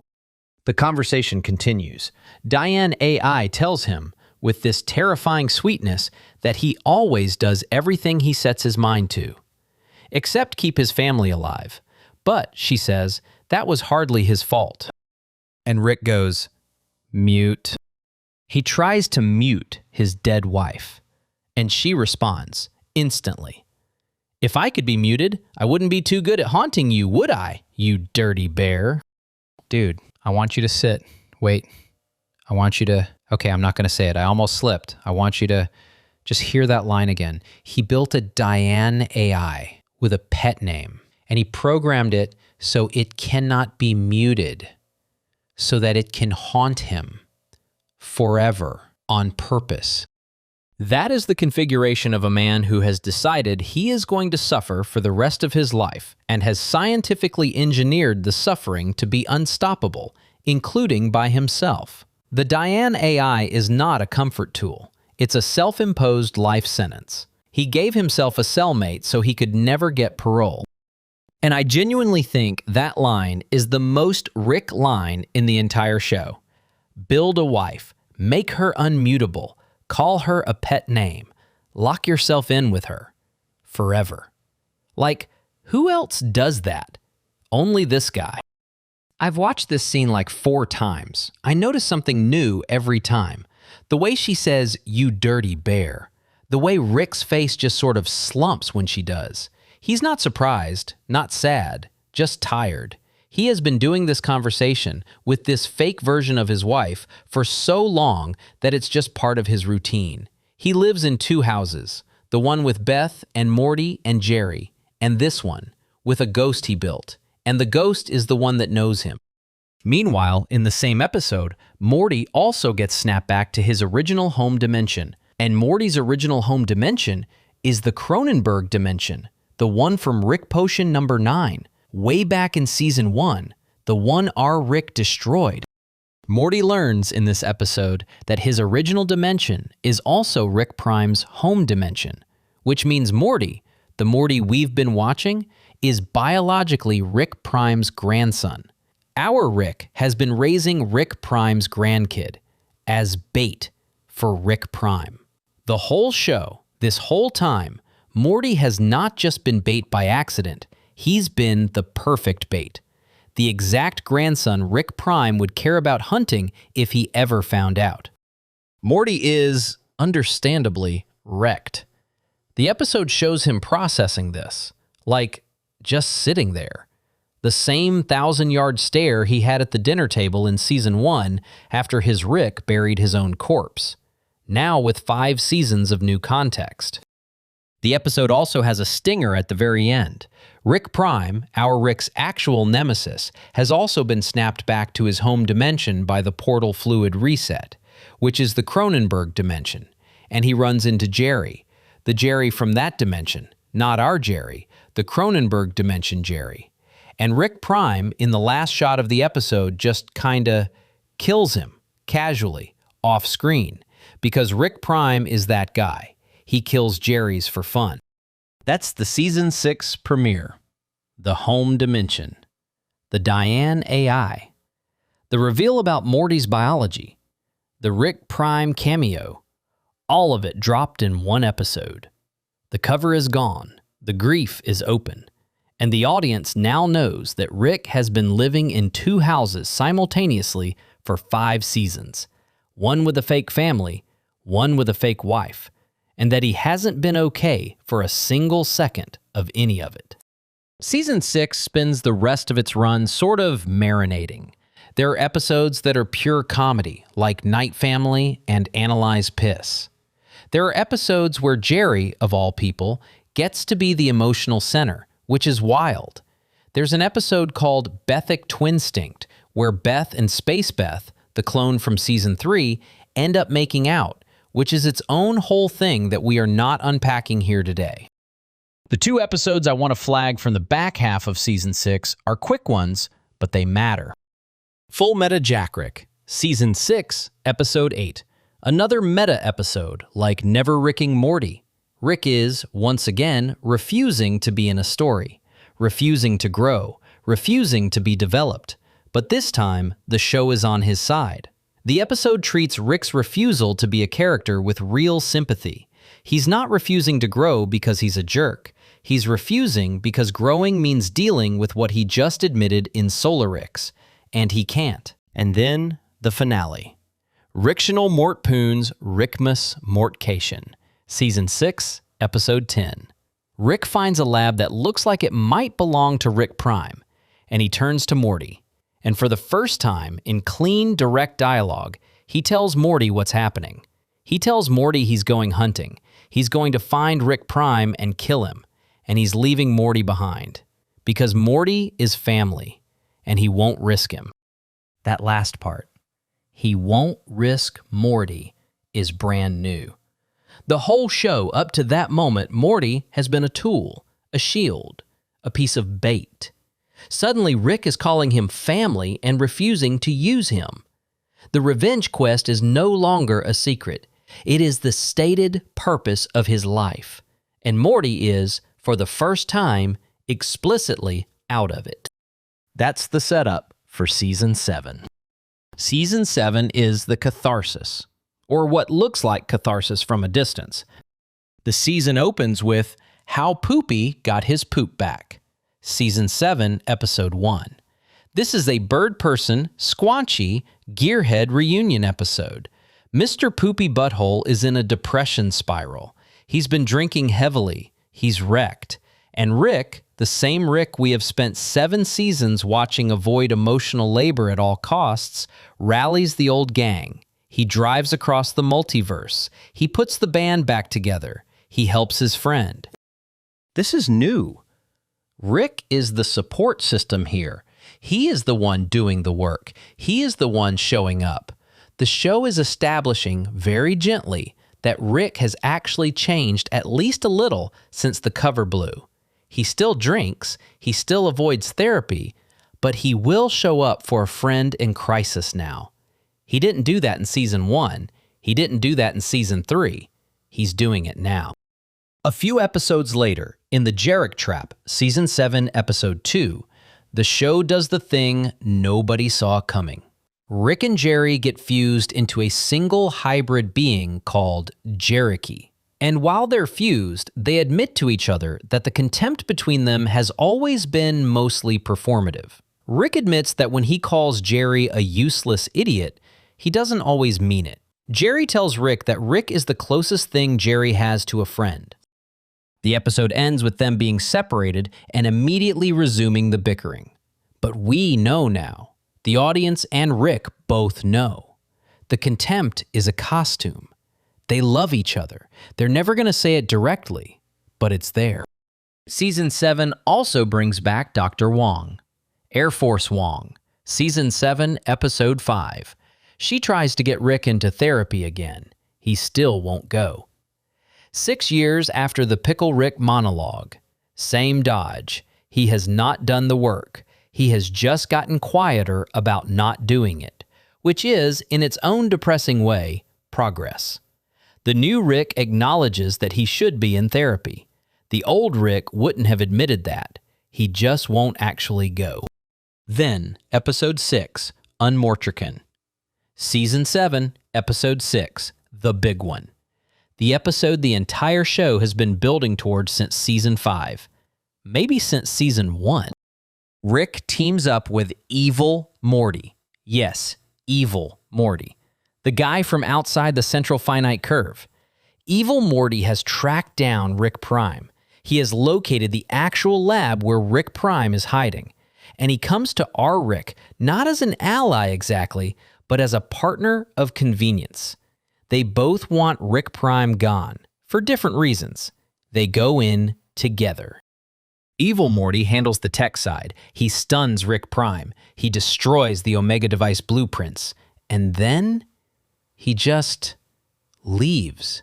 He turns to Rick and says, "This is yours." And he portals out. Because Evil Morty understands what our Rick has been pretending not to understand for 40 years. This is personal. This is a thing Rick has been waiting to do with his hands. What happens next is one of the most carefully directed scenes in the entire show. Rick walks up to Rick Prime. Rick Prime is stunned but conscious. Rick starts hitting him. And the show drops out all the music. All of it. There is no score, no dialogue, just the sound of fists on a body for something like 90 seconds. The camera doesn't cut away. The animation does not flinch. Rick just beats him to death, slowly, with his bare hands. There is one line of dialogue in the entire sequence. Rick Prime, before the worst of it starts, looks up at our Rick and says, "Attachment is death, bro. That's what I've learned chasing this guy." Meaning, Rick Prime is telling our Rick that loving people is what made him weak, what gave him the obsession, what ate his life. Attachment is death. And then Rick just kills him. With nothing on the soundtrack but the sound of it. When the camera pulls back, Rick is covered in blood. Because it's his variant, the blood reads as his own. The man is, visually, soaked in himself. He has spent 40 years engineering this moment. The revenge that destroyed his entire life. The thing he built every part of his identity around. And he just did it. And the show does not give him a single triumphant note. The animation does not cheer for him. The music does not swell. He just stands there, drenched. Then he goes home. There is a sequence of him sitting in the living room afterward, just sitting, with the family, watching TV, and he has the 1,000-yard stare, the same exact stare Morty had at the end of Rick Potion number 9, after our Rick made him bury his own corpse. The visual rhyme is on purpose. Rick is now in the same emotional place Morty was in at the start of the show, hollowed out, dissociated, unable to process what just happened. And the show does one more move. There is a post-credits scene. We meet Slow Mobius's widow.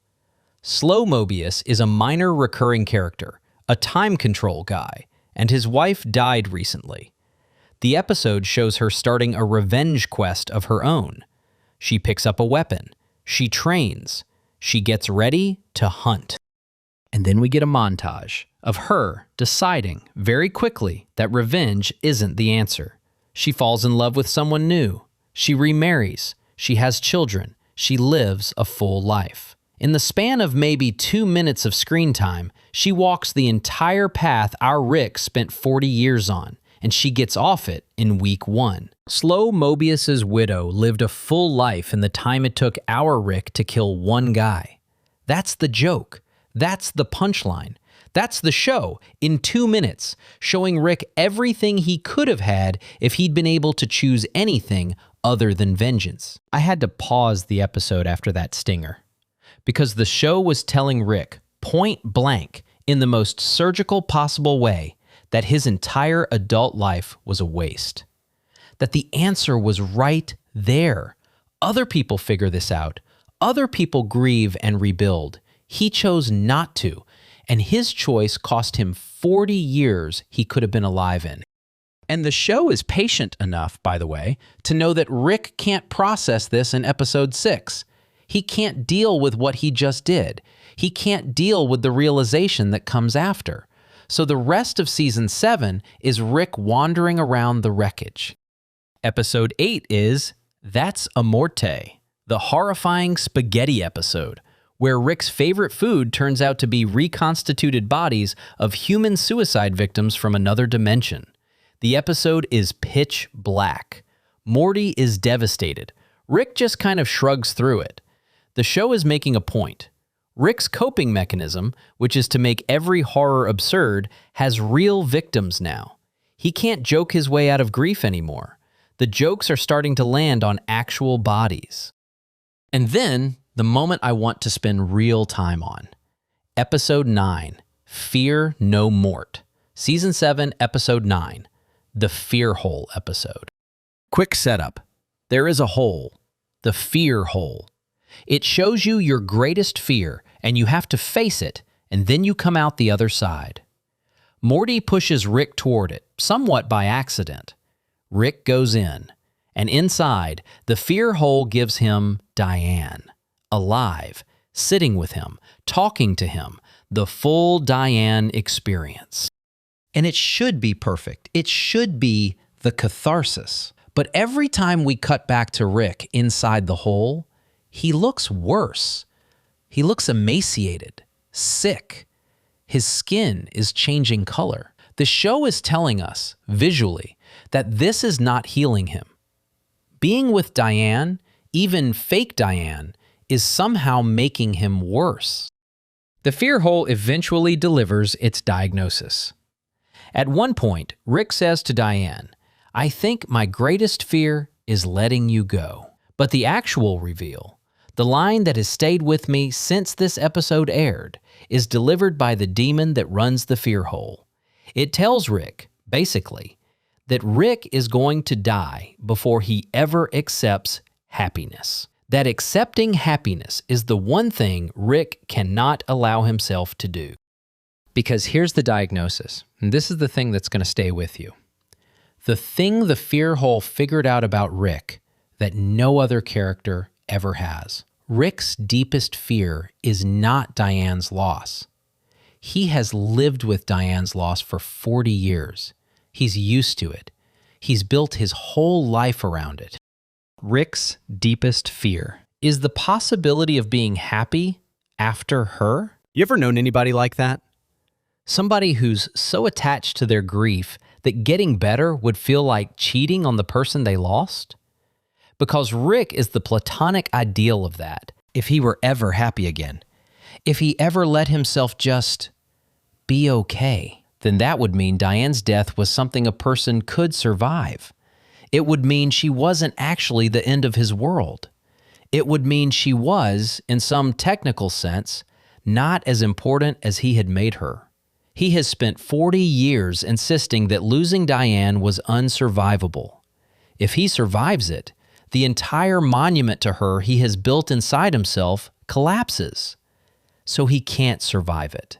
He has to stay broken to keep her real. That, right there, is the answer to the entire show. Rick has not been refusing to heal because he's incapable. He has been refusing to heal because healing would feel like a betrayal of the person he lost. He chose grief over recovery, on purpose, forever, as a kind of love letter. Morty pulls him out of the hole. The real Rick was actually standing outside the whole time, unable to jump in, while a kind of dream version of him explored inside. Rick puts a picture of Morty on his board of conquered fears. He almost lets Morty hug him. Almost. That's where Season 7 leaves us. The enemy is dead.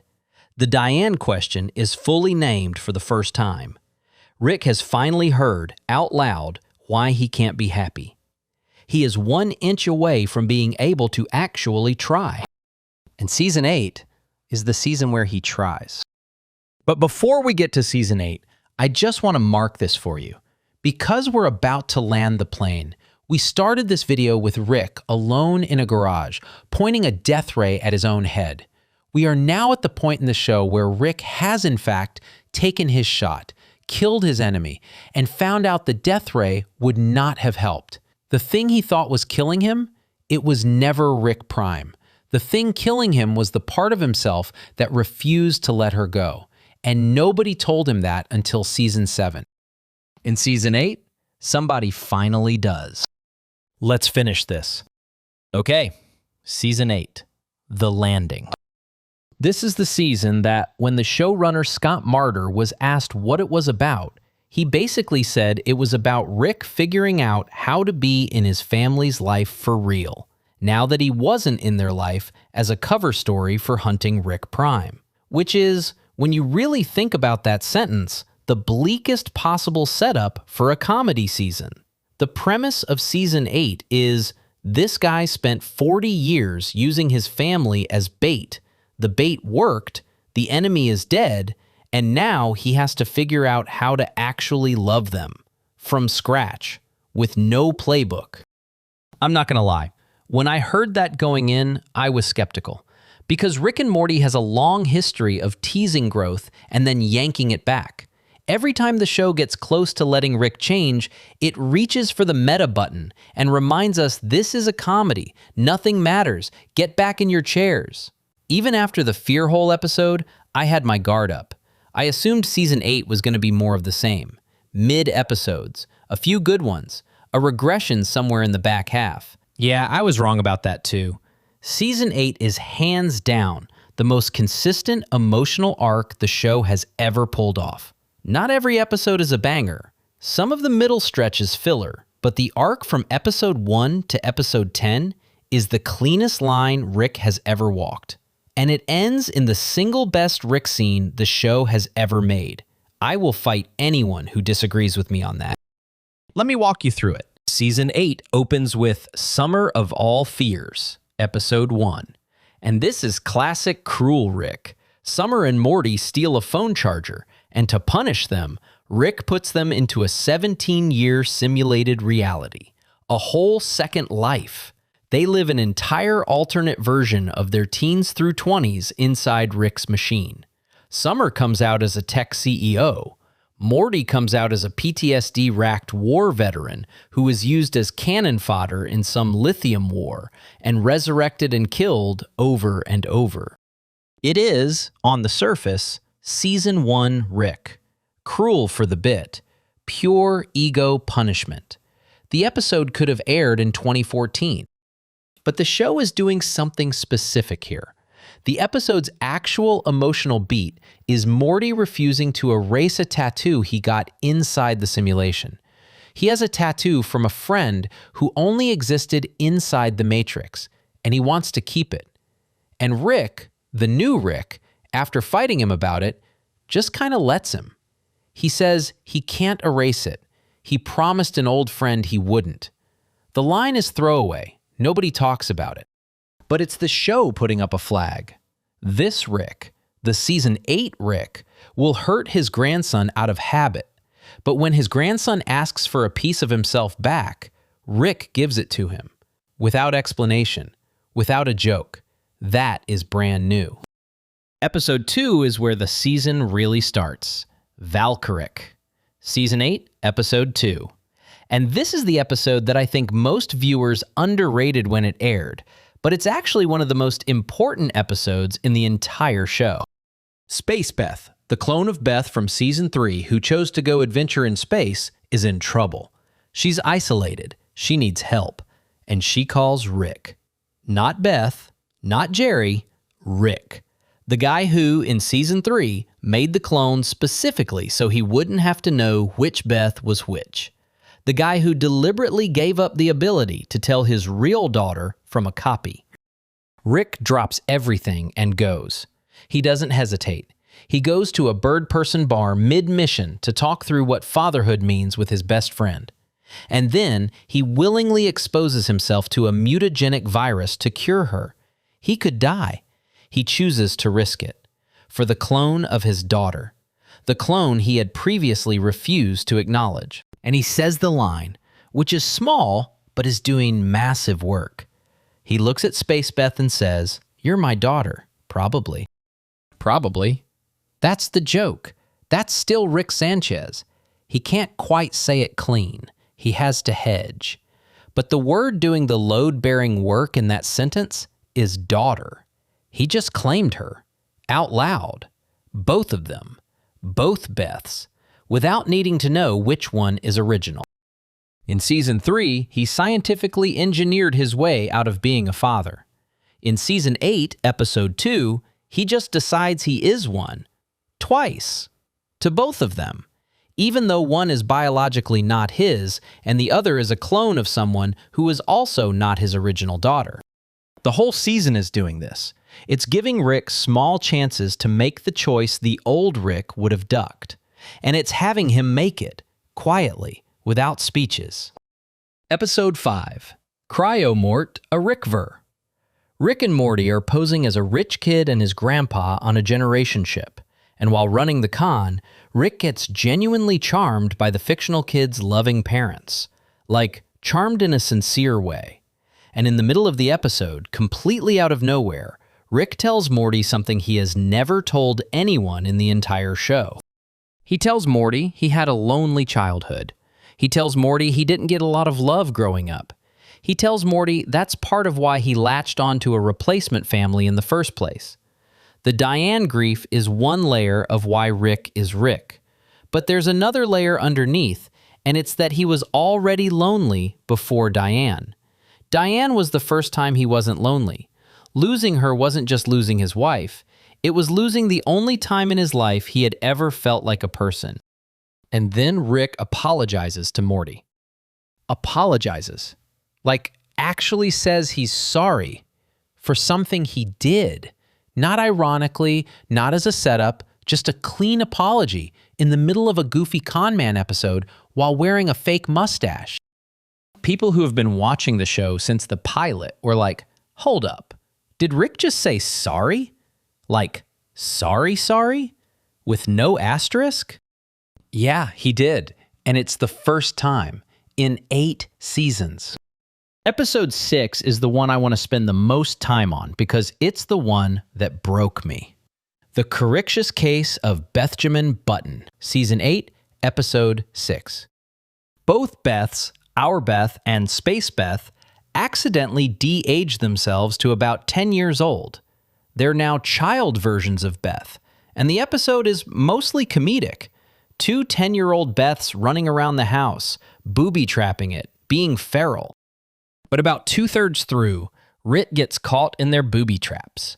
And he gets aged up, way up. He goes from 60-something to 360.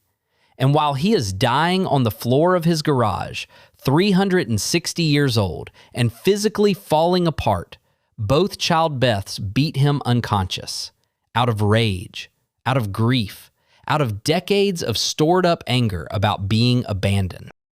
And then they sob over him. They tell him, screaming at his unconscious old man body, that he left them, that he abandoned them when they were kids, that they hate him. And Rick wakes up, 360 years old, bleeding, and he doesn't cry from the pain. He cries because he's proud of them. He looks at both of his daughters and he sobs, and he tells them, "My Beth was murdered. I never abandoned her. I would never have abandoned her. He was taken from me." And then he looks at both of them. The original Beth he raised by accident, and the clone Space Beth he refused to acknowledge for years. And he tells them they are both his daughters. Both of them equally real. And then the song plays. They use the acoustic version of Don't Look Back, the same song that scored Rick's Diane memories in the Season 4 Bird Person dive, the same song they've used every time the show has wanted to remind us that there's a younger Rick under all the armor, who used to be happy. They use it here, with Rick crying tears of pride at his two daughters, while being 360 years old, on the floor of his own garage. Dude, the first time I watched that scene, I had to mute the TV because I'd been watching this show for 12 years at that point, and the show had finally let Rick win an emotional moment cleanly.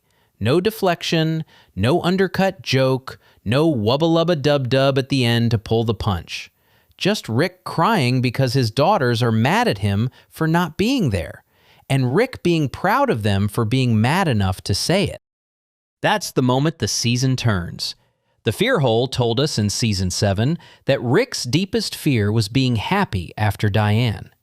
Bethjamin Button is the first time Rick gets close to being happy and doesn't sabotage it. He doesn't joke through it. He doesn't deflect. He sits in it. He's still scared.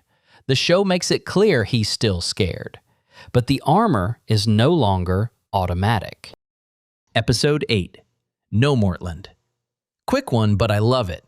Rick figures out that Jerry has been sneaking through dimension-hopping shortcuts to hang out with a different Jerry from another dimension. Like, Jerry has a Jerry friend in another universe, and they hang out in secret. And Rick, instead of mocking Jerry for it, decides to let Jerry keep the secret. Because, in Rick's own words, having a friend is good for Jerry.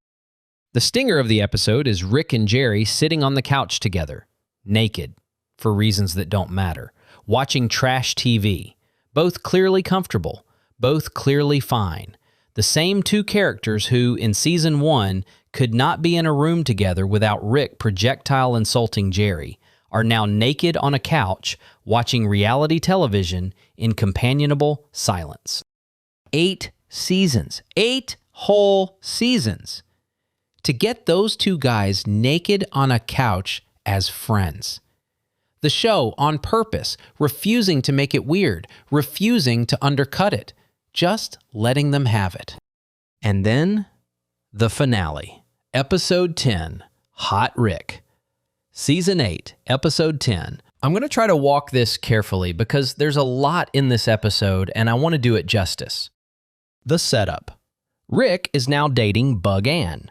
Bug Ann is the alien woman from Valkyrie. He has been seeing her on and off all season. The relationship is real. It is awkward. Rick is bad at it, but he is in it. Bug Ann confronts him in this episode. She tells him that he hasn't fully let go of Diane. And she's right. Because remember, Rick Prime's Omega device damaged Rick's memories of Diane back in Season 5. So the Diane he is mourning is increasingly a fiction. He's not even mourning the real woman anymore. The thing he's been mourning is a memory that's slowly erasing itself. Meanwhile, in the background, Memory Rick. Memory Rick is a sentient, extracted version of Rick from inside Bird Person's brain. the best version of Rick that Bird Person remembered, who has been bouncing around the show as a side character since season 4. Memory Rick has been editing Jerry's and Beth's memories, trying to retrieve Rick's last remaining preserved memory of Diane, so he can use it to be with her himself. It's complicated. It's Rick and Morty. Just go with it. Memory Rick's manipulation pushes Beth to a breaking point. Beth, our Beth, ends up driving off a road in the middle of the night with a gun. Convinced that the only way to preserve the version of Diane she remembers is to die before she forgets her. She's on the side of a dirt road. She has the gun to her own head. The gun is real.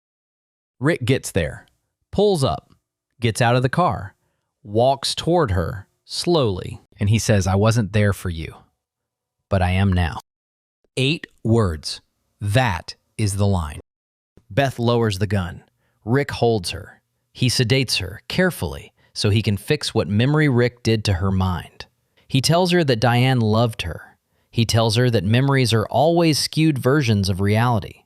He tells her, basically, that the version of Diane she's trying to protect is not the version that ever existed, and the version that existed loved her. Not the memory, the real one, loved her. He tells his daughter that her mother loved her, out loud, on the side of a road, while she is at the worst moment of her life. He could not have said that sentence in Season 1. The Season 1 Rick would have been at a bar. The Season 3 Rick would have been giving a speech about how nothing matters. The Season 5 Rick was using her as bait. The Season 8 Rick, after 8 seasons of slow surrender, can finally sit on a roadside and tell his daughter that her mother loved her and that he is there for her now. And then he does the thing. The thing the whole 8 seasons has been building toward. He extracts the last preserved memory of Diane from his own brain. The one memory Rick was trying to get to, the actual last copy.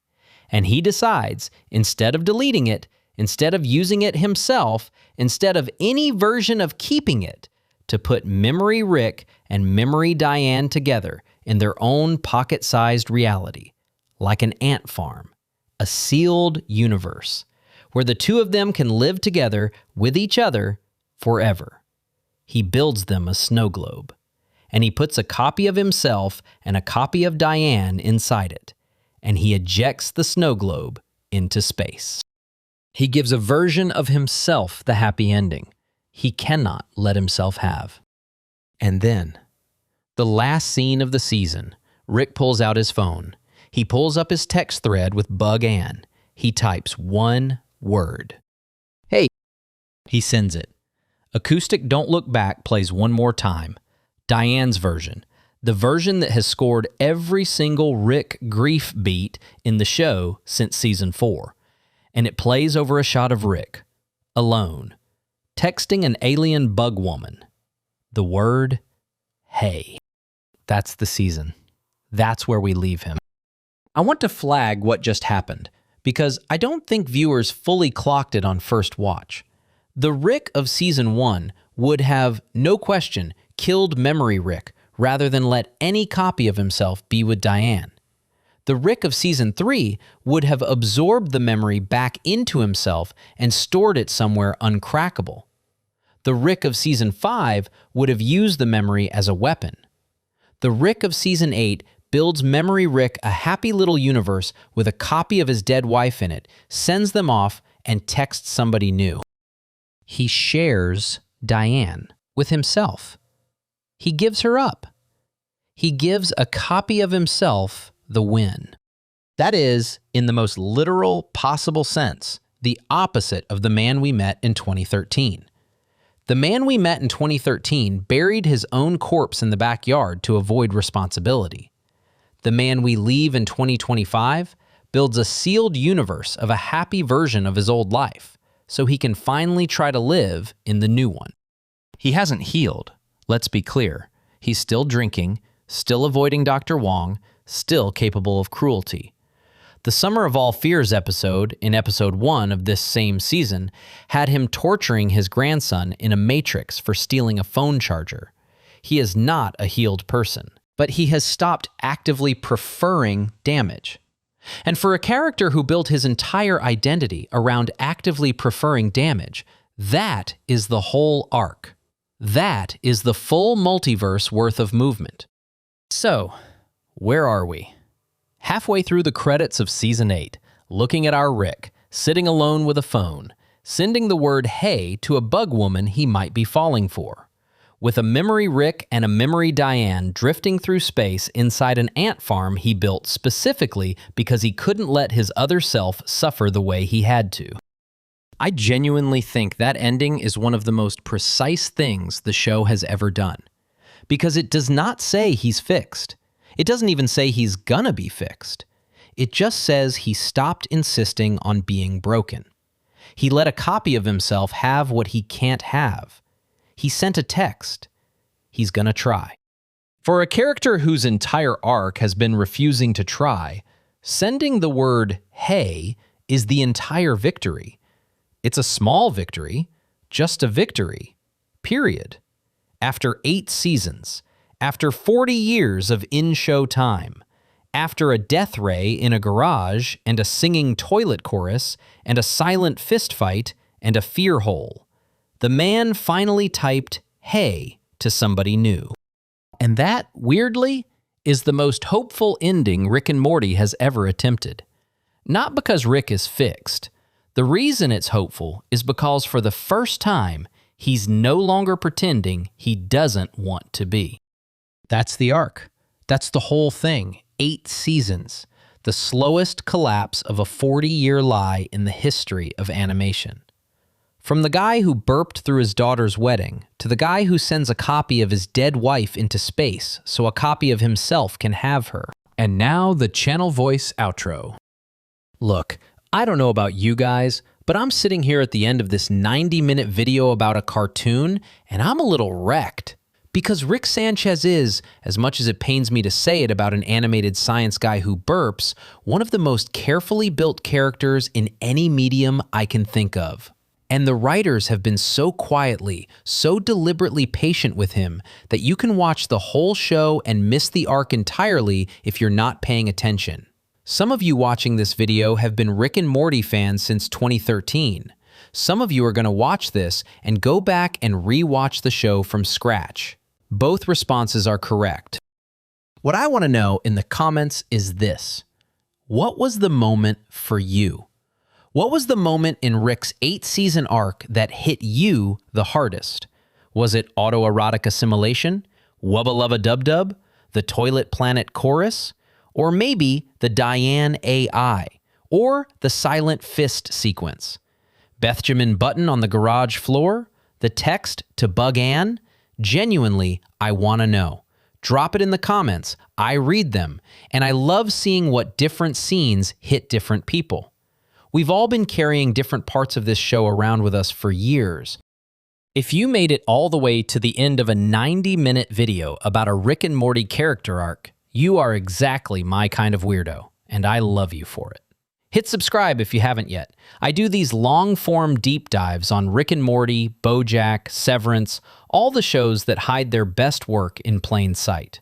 If you've got a show you want me to do next, drop it in the comments too. I'm taking requests. And as for the sign-off, look, I'll say it the way Mr. Goldenfold would want me to say it. Hit subscribe, hit the like button, or, I don't know, Mr. Goldenfold will personally come to your house and make you watch the Acid Vat episode on a loop until you do. Don't make him do it. He's been through enough. See you soon, you beautiful weirdos.